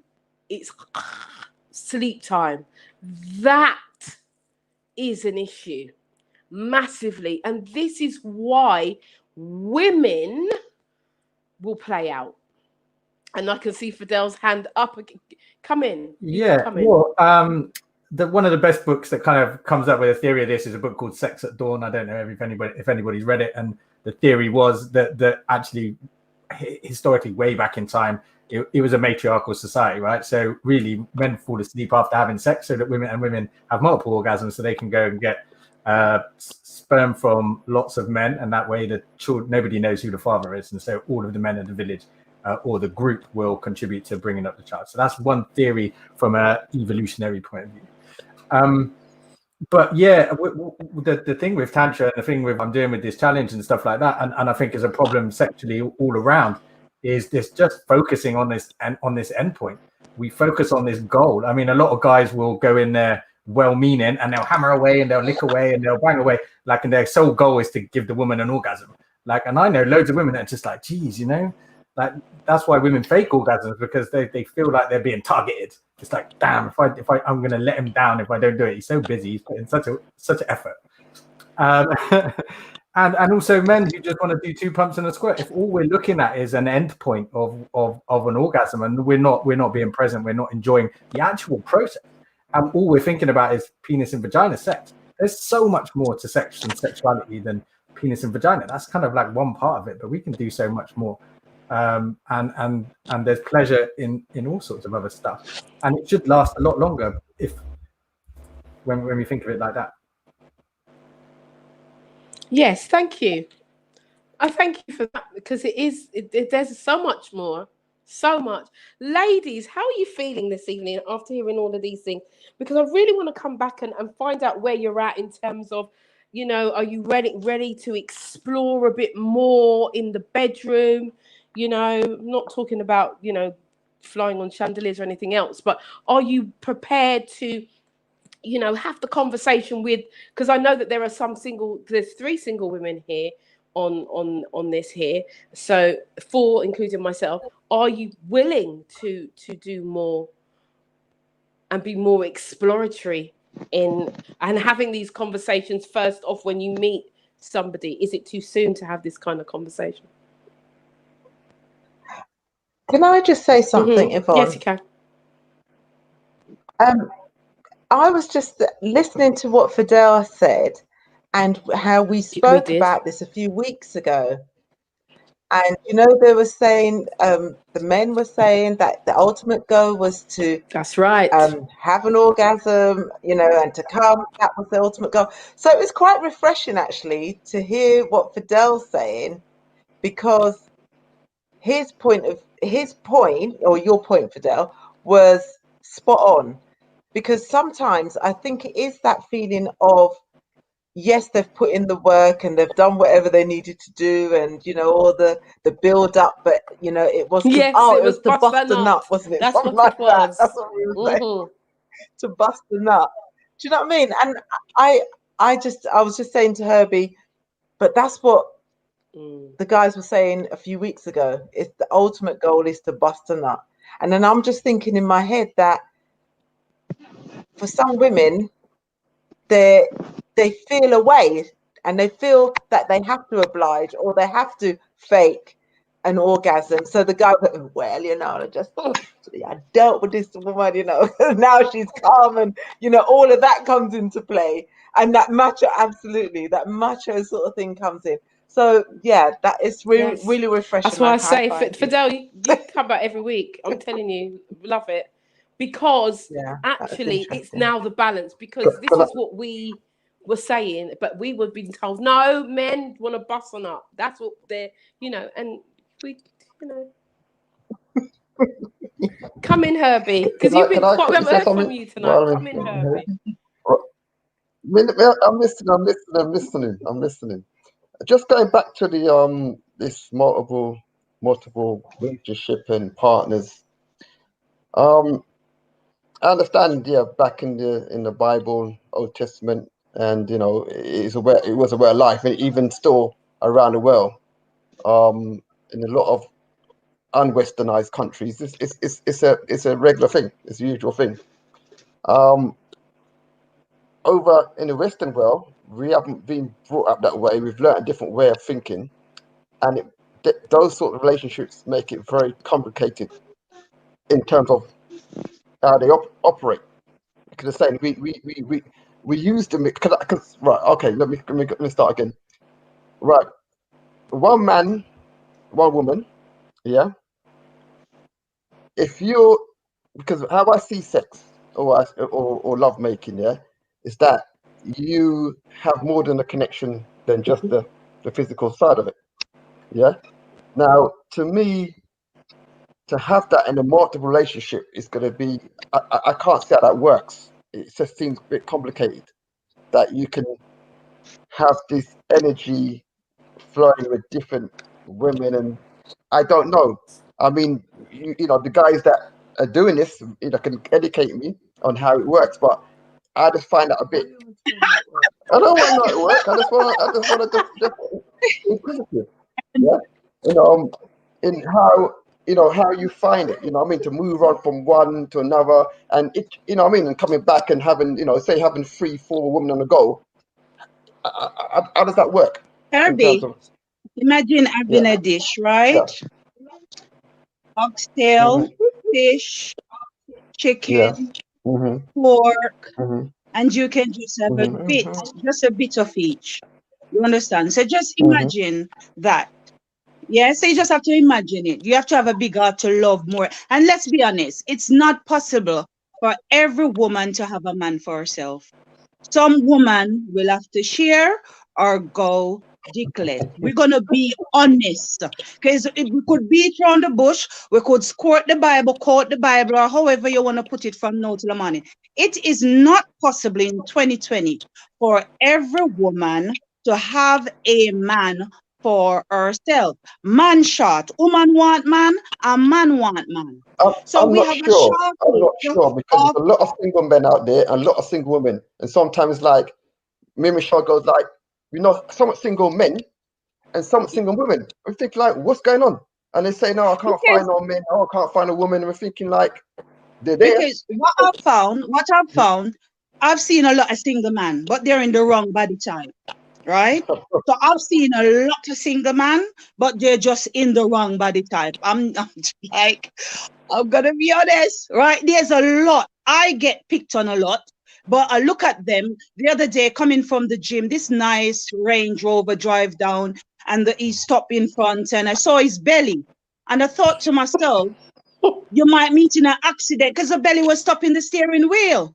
And as I saw him, I knew I was going to give him the wrong number. Yeah, I'm being honest. As I saw his belly, I knew I was going to give him the wrong number, which I did. And he looked like he had everything going, but his body type was just wrong for me. So yes, there is a lot of single men out there and a lot of single women, but the body type ain't matching what people are looking for. So let's be honest. Well, that might be the Yeah, issue. it's See, not no good. people looking I for, think you know, what I mean, them, I don't know what they're looking. Sometimes I don't know what they're looking for, you know, or they even and get what they're looking for and they don't want it after a while. and sometimes I just have to say to the women, especially, and also to the men and single women, and sometimes we just don't know what we want. We say we want one thing, and then we actually want another. So, and I say that because every week, I mean, I think we're on week 21 or 22 of doing this show. And every week I take notes, every week. And some of the things are so conflicting. I'm like, but didn't they say this? Didn't they say that? So, you know, it's clear that it just depends on which way the wind is blowing as to what decision you're making as to what you want. But That's everything about the feminine, though, isn't it? You know, that's the woman's prerogative. You can change absolutely, your there's mind. there's nothing wrong with it, but But we have to be clear because then we're men with the women. Let me just say for the women, then we have the men bashing. Oh, but they're this and they're that. But actually, you don't know what you want because you're not being clear, and we have to be clear. But equally, on the flip side of that, there's men that do the same thing. So the men who are going, yeah, you guys do the same as well. Not that much. Fidel. Most guys are Yeah. pretty consistent what they want and what they Nah. like. Most guys. Nah. We don't really Nah. switch and change. I haven't met disagree. those guys that change what they like or what they don't like. I don't know those guys. Maybe you've met them, I don't know. Because when men I'll talk, be honest with when you, men talk to men, they're talking from the masculine. But in order to find out more reality, talk to a woman, and vice versa. You'll get more truth that way. I mean, I'm talking personally. I have mentioned many a time the things that I like, the companionship of a woman. I've never mentioned what she got to look like, because I'm not that kind of. I'm not bodyist. B, I'm not colorist. I'm not. You know, there's a lot of things that I don't put. I'm not. I am a little bit ageist only because I am senior. I'm 52, and therefore I don't see the point in me being involved with a woman in her 30s who might potentially want children, because I've got my children. I'm not into looking at women who are potentially looking at somebody who can be a baby father, basically. But most of the other things. So what you're I'm saying, open. Tony, that the appearance of the woman don't really matter to you that much? Appearance is important, of course, because there's a physical attraction. There's always a physical attraction.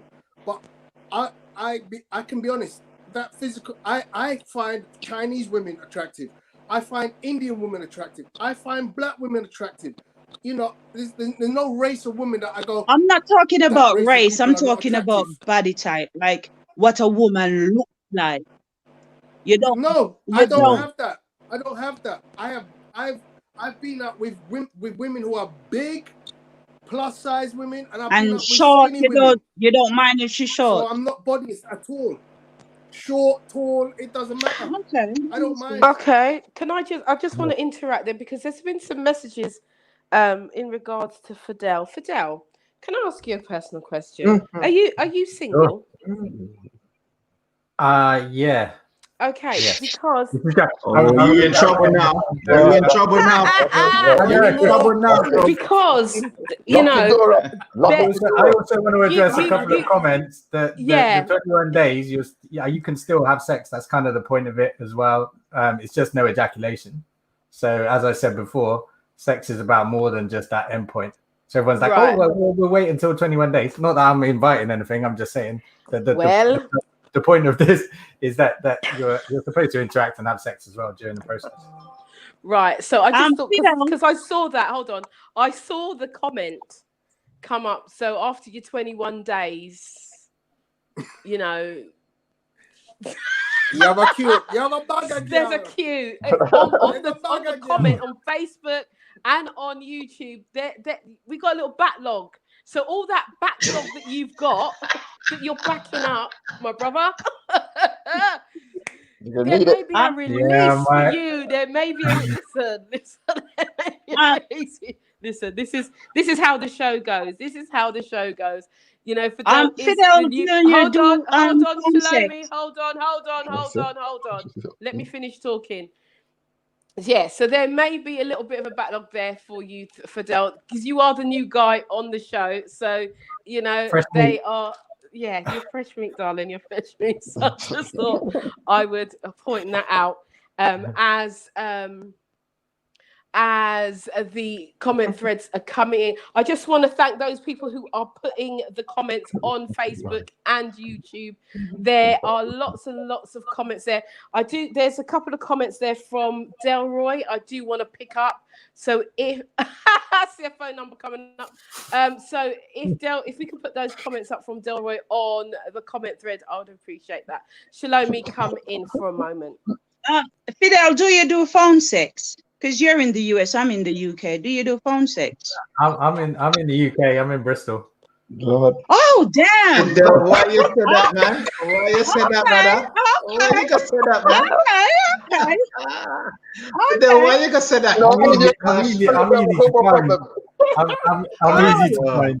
don't say that, Fidel. Oh gosh, man. Oh Because We're gosh. hot Fidel, in here, you know. the Fidel. garden Oh has gosh. been closed. The garden has been closed, and Just there are roses like ready to be Wow. trimmed, and Oh you Lord. understand. Listen, No water hasn't run down Jerusalem for quite a listen. long time, and Okay. I'm ready to climb the wall of Jericho and Okay. walk around it God.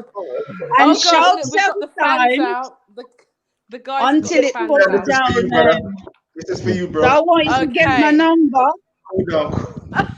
You Listen, really look Fidel. like something I'll do. Yeah, yeah, Fidel. Get my So, number, Fidel. You look like someone I'll do. Like you look oh tall, God. you look firm. Okay.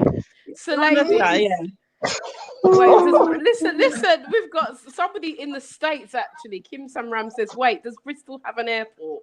There you yes. go. Listen, yes. Oh, and he said yes. So, Fidel, you are up for it. And Tisha said Bristol's not too far to travel. LOL.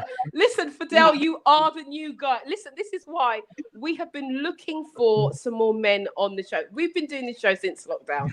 And I do believe from this show tonight that lockdown has definitely had a significant effect on some of the ladies. It has. Like I said, Yes. I run a women's group, and it's getting hot in there. There's like Yes. 700-800 women in there, and yeah, over the last few months, you can feel the energy building. Yeah, Tony wants to join. He said, how many? Yeah, I think there's about 700 women and me. So you were Did like, you say 700? yeah. Wow. I'll send you my number. Oh wow! Now there's some people. I shared this on my Facebook, so now there's some people that I know that are going to come on here. I'm about to get roasted as well now. Don't So I have to worry. call you Solomon then. Forget Fidel. Solomon now. 700 women and a concubine. Jesus. No, that's not what the group's about. But yeah. It's the temperature has been rising in there during lockdown, and like I said, that's because I think, and even more so, I think a lot of the guys are switching off and the women are switching on. Like I said, especially at our age, at a certain time of life, I think women come into their own at this point. Yes, I totally agree. I mean, we have gone slightly off topic, but I'm just allowing this to go because it's just organic conversation, which I think is really, really good and really effective. You know, they've got some people saying 700. Wow. You know, you are perceived as a don, Fidel. Yes. You are the done gargan, as they would call it back in the day. And Theo's taking off his hat. You've got a round of applause from Tony. You know, so listen, when we pick good, we pick gold. And Fidel was a friend of mine actually connected Fidel and I together. So and yeah, she said to me, this is the good match for you, really good match. So thank you, Vivian Joy, for the hookup and the link up. Thank you so much for that. So, ladies, I'm going to come back to the ladies because this is about the ladies and how they feel. We're coming into the last half hour of the show. So I really want to get a sense of where the ladies are from this show and how they're feeling in terms of, you know, taking that role. I mean, and most of you have said that, yeah, you're up for being the dominant person in the bedroom. What does that look like to you? Anita Manning saying, yeah, Fidel's the Pied Piper. Go Fidel. Listen, you know what happens normally every week? Somebody gets this. It's the golden mic. And even though the lyrics have not been dropping, I do believe that the person who's going to get it, well, actually, Shalomi's been dropping lyrics as always. But I think, Fidel, you're in good stead for this mic tonight. The golden mic. Yeah, it's, you know, but we'll see by the end of the night who is going to get the golden mic. Okay, so ladies, come in, tell me how you're feeling in terms of this. Do you feel any less confident or more confident to take the role, the lead role in the bedroom from this conversation in terms of what men want? Any one of you can come in. Faye. There you go. I think I'm very confident. I'm confident outside the bedroom. I'm confident inside the bedroom. I am that girl. I've done it on a few occasions. I am that girl that will put on a Mac and drive to wherever I need to get to and do what I need to do, put the heels on and do all of that. I am, as I say, I'd like to think that I'm very adventurous. My problem is finding men who are as adventurous as I am. And that's where I find I have issues.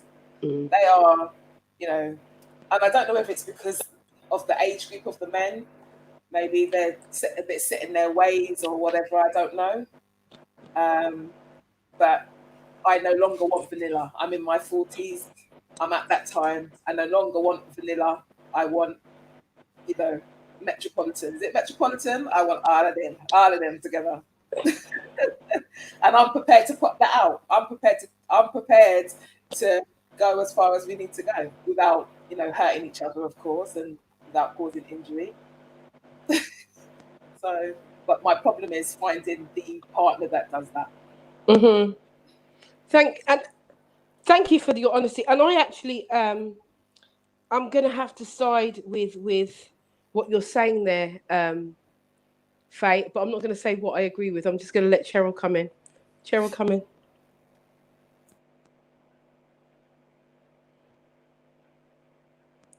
Are you still on mute, Cheryl?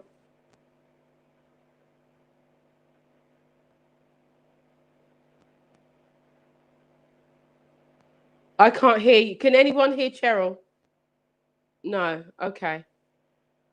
Are you on?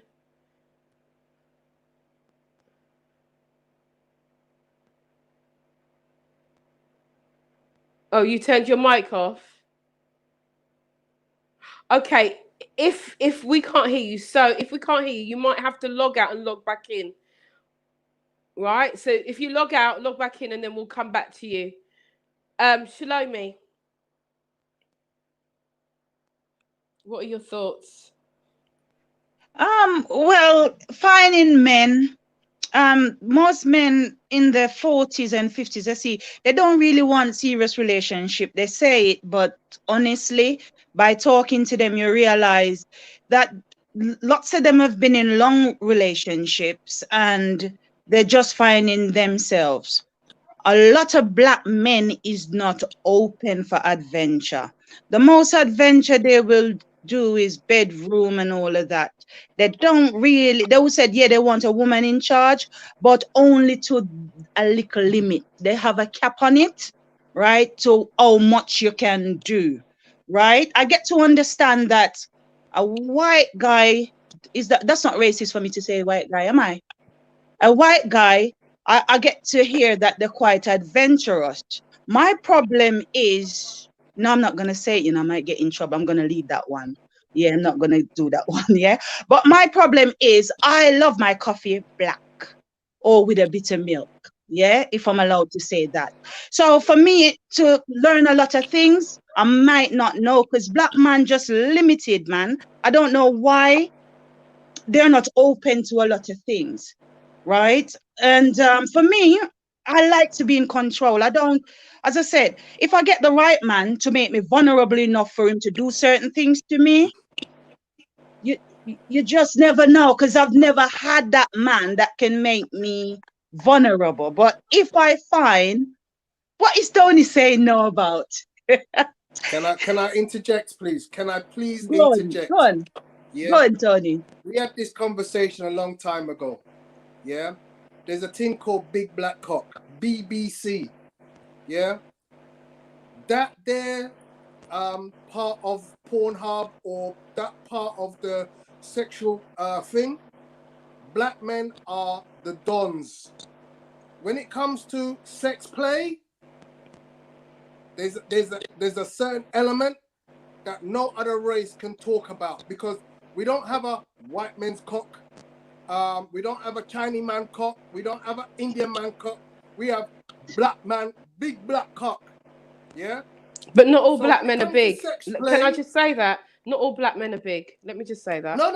I'm not saying all, but I'm saying there's an element of sex play that a lot of black men are very active in. Yeah. So But to where are say that they? black men are not experimental, or we don't have X, Y, and Z in our game, I don't believe that's true. Sorry. But Tony, you just said to me you want to let me use a strap-on on you. I've not met a black man that would let me experiment that strap-on. This is my life dream and my life goal, just to have a guy, right? I'm not even laughing. Shalomi. I'm You're not gonna find many men that's gonna want you to do that to them. They're Unless they're do you know bisexual or what? something, you're not gonna find many Can I straight men that's gonna want that. can I interject? Yeah. Can I just interject there? There are men out there, black, white, Asian, Chinese, who enjoy having a woman put a strap on and giving it to them up the arse. I'm just going to be honest with you. There are, you know, for you know, we got to be open and we got to think out of the box here, because just because somebody says they don't doesn't mean they don't. Let's just be honest. Some men do not feel comfortable admitting those things, right? And some men do. But there are men out there equally. Georgina Williams says many black men have no game. Absolutely. Yeah. Anyway. Yeah, but so do many white men, Yvonne. Hold on. Nonsense about black men not having the game. That's rubbish, because there ain't no such thing as big white cock. Tony, we don't see that as a subsection on Pornhub. Tony, this is not your time to talk. Shalomi. This is not your time to talk. Shalomi. At the end of the day, you have to give other people their chance to give their experience, just because it's not yours. And this is something that we go through every week. People have their own experiences. The lady said, and that's from her own experience, that the black men that she's been with don't have any game. You have to accept that that's her experience. Shalomi. It's her experience. Simple. Shalomi, can I answer? Shalomi, yeah. The problem you might be having, because you're looking at men's body, those guys that you've been turning away might allow you to do what you want to do, but you've been turning them away, so you don't know. The guy with the big fat belly, you might have loved it. You don't know. I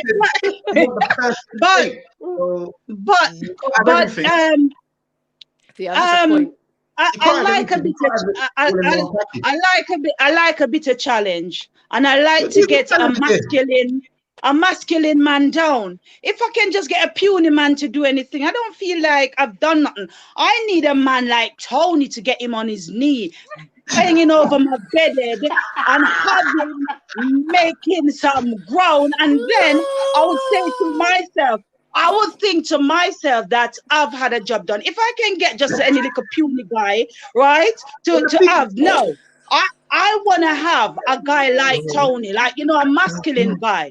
And I want him with his two legs resting on my shoulder as I pull him in and out on my drop on. Okay, right? so let's move on from here. Let's bring in some. Cheryl's back. It's going to be a sacrifice. Cheryl, let's bring Cheryl back into the conversation. Cheryl, we didn't get to hear what you had to say, and then I want to bring in Michelle, because we're winding down the show now. So Cheryl, come in. I suppose the first thing I'm going to say is, Fidel, watch out. Prepare yourself, brace yourself, as they say, incoming. I have to say that for me, one of the things we're talking about with multiple partners, I don't want a man that's sharing his bodily fluids with someone else and coming home to me. I'm sorry. That's a major turn off. I would like to think that whoever my partner is, that I can do whatever it is that I feel like doing with my partner, and vice versa. So that's my main thing. As far as being dominated, but there are some men who are intimidated by women who say what they want, and that goes across all races, I think, or all ages. And I think the older the man is, I think the more set in his ways sometimes he is as well, and less open to trying new things. So that's just my thoughts on that. So yes, but the older I've got and the more confident I've got, the more I say what I want. But for me, that conversation is for someone that I'm in a relationship with. I don't do casual sex. You know, so yeah. So that's basically where I am with that. And like I say, I like to take it. And sometimes, a lot of the time in the bedroom, not out of the bedroom, but yeah. Okay, thank you. Thank you. I was just having a little bit of trouble hearing you a little bit. Can hear some disruption on the thread. So, Michele, I want to bring you in. What are your thoughts? I think it's different strokes for different folks. It's what suits you, you know, and I'm good. I'm good. I definitely feel, as I said earlier, that, you know, I think as I've got younger, things have changed over the years for the better, and I think it is about being more confident in who I am. I know that my eating habits have changed for the better. You know, I know that I'm exercising, I'm doing things differently. So I think I would definitely like to do the bed talk differently, slightly different. Okay, thank you, Michele. Thank you, Michele. I think we've heard a lot tonight. I think for me, and there's been some comments there. I believe, as much as Tony doesn't want to believe that, and for whatever reason you would say that is your reasons, but from a female perspective and from my own perspective and my own experiences, I believe that, and again, it's my experiences. Can we turn the mics off, please? Because I'm hearing a lot of feedback. Mr. Sound Engineer, can we turn those, put everybody on mute? Thank you. Yeah, so I have to say that there's been a few women who have said that they have found that black men are not as adventurous. And I have to agree that once, in my experience of men, black men, they are not as adventurous as their other counterparts. I'm just saying, and that's what I found. And I'm not going to take back that talk. That's my experience.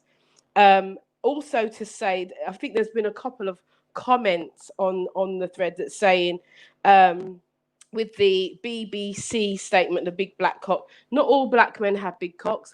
And there are white men, Asian men, and Chinese men, and all different kinds of men who have big cocks too.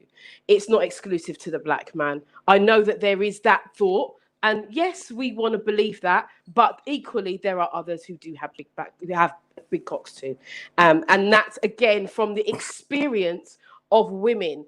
And what I want us to do, because one of the fundamental things that I find in our talk a lot is that when some information is given, we don't want to accept it.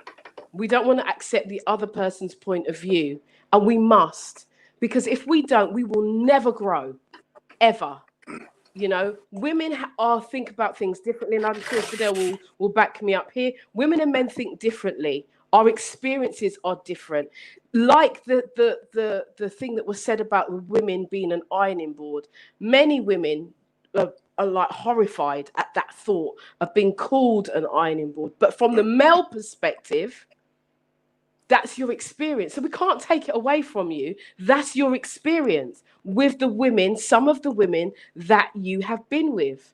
Can't take it away. We just have to accept and then look within ourselves and think, well, am I that woman? Do I behave like an ironing board? We have to do that. And that's the only way that we're going to grow. It's the only way that we're going to develop. If we constantly say, no, that's not true. No, that's not true. I don't believe that. I don't believe that. Then there's no room for growth at all. We have to be open. We have to be fluid in everything that we are going through. We are at an age where we want to join relationships and grow and develop, you know, better relationships that last. Some of us are divorcees. I'm a divorcee. So the relationship that I want to go into, I would want that to be a lifelong, lasting relationship now. But if I don't listen to what you men are saying, and I'm just in my own head, no, it's this way, no, then that relationship is not going to go anywhere. It's not going to grow because I'm not open. I'm not open to correction, open to things changing, evolving, because things do, and everybody is different. So we are coming into the last 9 minutes of the show. And I just want you guys to just give a second, no long epistle. We're not asking you to preach a message, just a short, concise thing that you have got out of today's show. We are, and do that quickly because I do have an announcement. So I am going to go to Shalomi first, because I normally leave Shalomi till last. So Shalomi, come in first. Just give a brief summary of tonight's show for you. Well, it's quite good because hearing everybody different opinion on what they like, and it's very educational, if I might say. And I did enjoy it. And Fidel, I think we can start a thing. Okay. Theo, come in, please.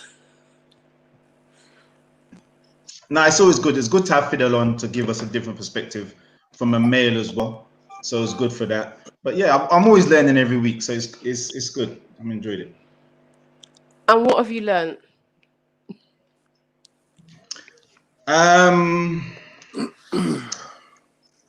That Shalomi wants to give a man. She wants to use her strap on, and she's very adamant about it too. That's what I've learned.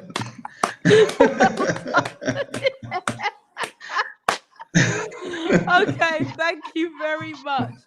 Tony, come in. Is Drew chuckling away, but Tony, come in, please. Well, I have honestly got to say, in all my life, I've never been propositioned the way that Shalomi has propositioned me today. I consider myself to be very, very open-minded, because I know there's a lot of comment I notice in the chat about black men and their open-mindedness, and I really do honestly believe that a lot of black men are open-minded. I'm not saying that it's all men, and again, you know, but I do know that there's a lot of guys like myself who are quite freaky in between the sheets. Yeah. When I was in my 20s, I could guarantee I used to go out with a bagger man. Yeah. And we used to get gal. And the stories we used to change, and Fidel, be happy to help me out with this, and Theo, be happy to help me with this. But I remember in my 20s, when I used to meet up with the boys and we used to talk about our sexual exploits, girls were getting thrown around chandelier for fun. Yeah? I remember back when I was in my 20s, we used to rent out a whole floor of a hotel, and beer madness would go on. And it's beer black man. Pure black man. Yeah? And X amount of gal. Yeah? So I don't know where these quiet black men are, because I used to roll with some ballers. Yeah?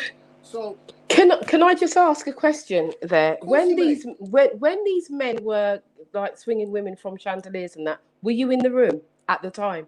Did you see it? Right. Damn right. So you were there witnessing. So you had an orgy. Yvonne, I was young. I'm just asking. Yeah, but we're not talking. Yeah, but we're not talking. Actually, the men that we're talking about, we're not talking about 20-year-olds. We're talking about 40-year-olds. That's 20 years on. Okay, so what are you trying to say? That they've suddenly forgotten how to play with women? No, what I'm saying is that lifestyle changes things. Lifestyle changes things. But and if you it's not. If is... you don't look after your body, then your body will not function the way that you want. But you may look after your body, but I not do. every I'm man a does. vegan. Not My body is every man. very good. I Not run 10 every, miles. and that's I ride look. 30 miles in a Self-praise week. is no recommendation. Yeah, I'm but just my going to body say is that. good. But I'm not saying it's not. What I'm saying is the general consensus on this thread here, right, of all the women on this thread, if you put them all together and they are collating evidence, right, they are saying that black men right, are not they are, adventurous. this is what they're saying. So therefore, you have to go with the collective. Because well, I'm saying I was hold with on, the collective. that's a general I experience. used to roll with the collective. Well, you didn't. Theo, come and Clearly, talk clearly to you women. didn't. Clearly you didn't. Somebody, please. So we are about, now moving on because this is not the Tony show. We're moving on. Faye, come in with what you. No, we're done. Look, we've only got 4 minutes left. Faye, come in. Tony, you're just. I'm just. Thank you, Deborah. We're talking about men in their 40s and 50s. We're talking about men that that for us women, we ain't looking at men that are in their 30s and 20s. If I wanted a 20-year-old or a 30-year-old, that's where I would go. But I'm talking about a man that's mature, that's in his 40s, that's in his 50s. I'm telling you, that's not my experience. And on the thread, it's not the women's experience, Tony. You have to listen. Because these are our experiences today. You can shake your head all you want to. Okay. Tony, you've had your talk. Tony, you've had your talk. No, you've had your talk. No, I haven't got time. Tony, we do not have time. We do not have the time, Tony. You don't know what circle I'm moving, Tony. How can you tell me what circle I'm moving? Okay. No. You're wrong. Because you can't tell me what circle I'm moving. You can't assume what circle I'm moving in. Have you been on the swinging scene? You can't tell me what circle. Tony, yes, I've been on swinging scene. I've been to sex parties. I've done all of those things. And let me tell you something. Those men are not looking. Those men are not looking for what I'm looking for. Is what I'm saying. But are there black men? Those men are looking to swing. Those men are looking to have go with sex We need parties. to wrap it up now, guys. Stuff. We need I'm to not wrap for it up. Stuff. You guys need to be obedient on here. When I say no, I mean no. Yeah? Because you're disrespecting me. And I will not have it. Okay? So it's time to move on. Thank you, Faye. Cheryl, can you give me your last input? We've only got 2 minutes left. You've taken other people's time. Basically, I've learned through my experience, a lot of black men say they don't do things in public or with their friends and do the same thing in private. Totally don't take it personally. It's a general consensus. No one's talking about you in personally. And I do think that the older men get, I think they are less inclined to be adventurous. That's my kind of take on it. And that's not everyone, Tony. That's not a blanket saying. I'm going through my personal experience. But it's been great, and it's been great meeting you, Fidel. Good to see you. Yeah, it's a great conversation, and it's good for us to talk about these things. And I think it's, so thank you for that, Yvonne. It's been great. Thank you. Thank you. Michelle and Herbie. And then I'm going to bring you in, Fidel. I'm leaving you to last. I'm saving the best. Michelle and Herbie.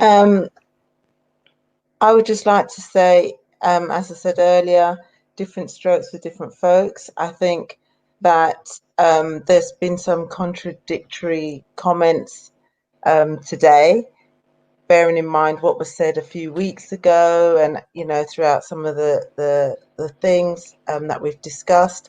But I'm looking forward to next week. And yeah, it's been good, always informative. And I enjoy the conversations. So yeah, Herbie. Well done, Yvonne. Yeah. And yeah, it was good today. I enjoyed it. Yeah, everyone's different, men different, we talk about typical black men, but it's not really typical black man, among my peers, I'm 55 plus, you know what I mean? And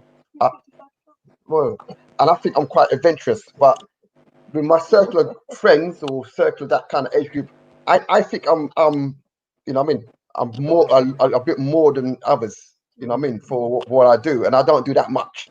you know what I mean, compared to what's going on out there. But yeah, you know, it's really what, you know, what works for you, to tell the truth. You know what I mean, there's no right and there's no wrong in this, you know what I mean, you know. And you know, it said, you know, size, body size, whatever, you know, some people just attract a certain type, and you know, it's just, yeah, but you know, it's what works. It's what works for you. What keeps you happy. Thank you. Thank you very much. Fidel, come in and give us your overview of today. So this has been like, I talk about this stuff quite a lot, but this is the first time I've been invited onto a show with an all black panel. Most of the time when I go in and I talk to groups, or I talk with groups about sex and so forth, there's very few, if any, black people involved in those conversations at all. So I think it's really, really, really important in order for us to be sexually adventurous, whether that's in a couple, as an individual, or as a societal group.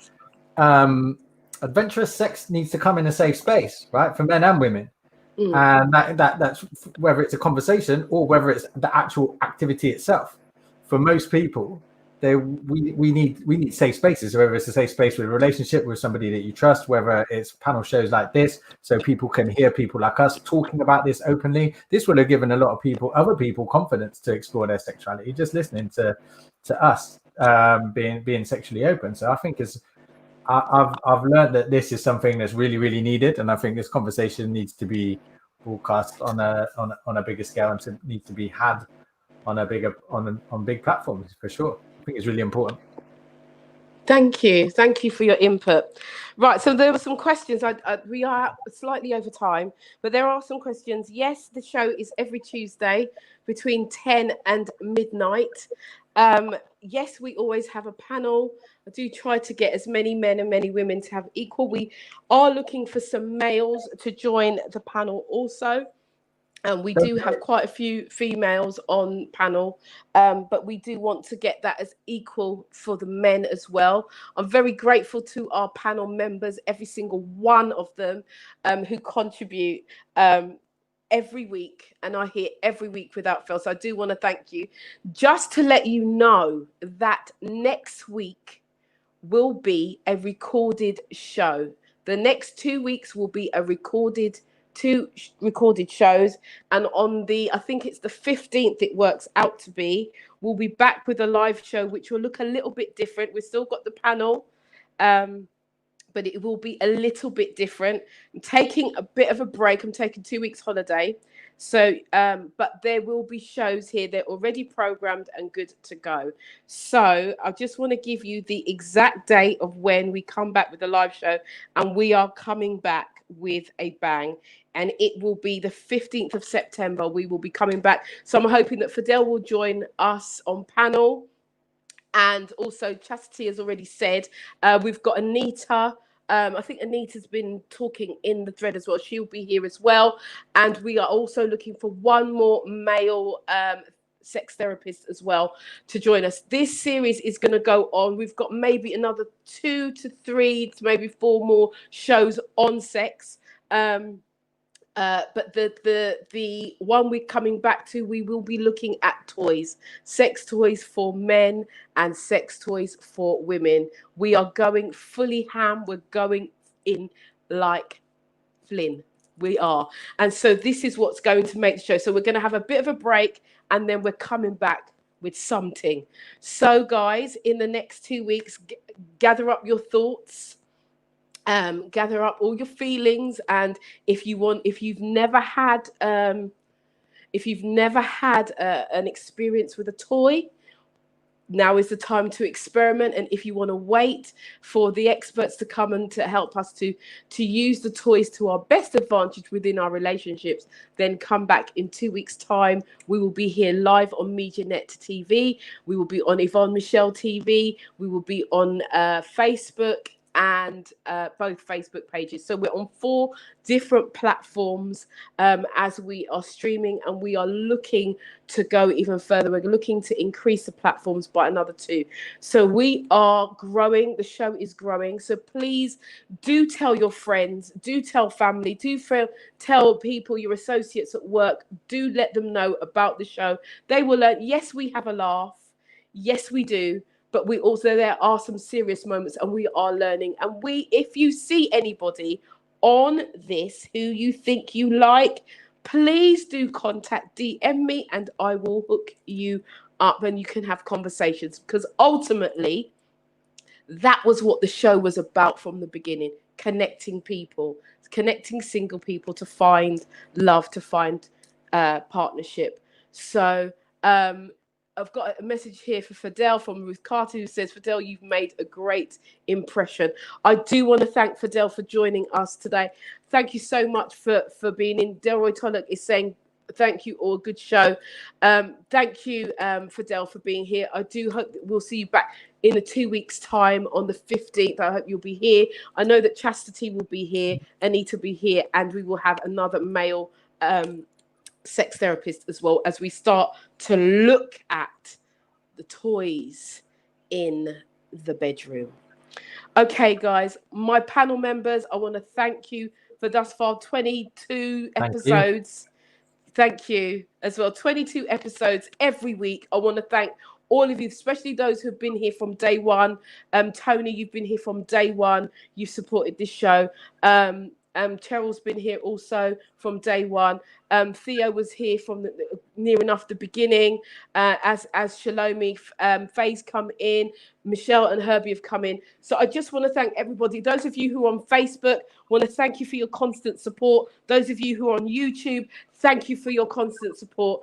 And we will be back live with the toy show. Oh yes, Toy Story. We're going to have our own Toy Story. Good luck, Fidel. I look like I'm gonna have to move, I think. I don't know. You're gonna have to come down south. I don't think we're gonna see Fidel again.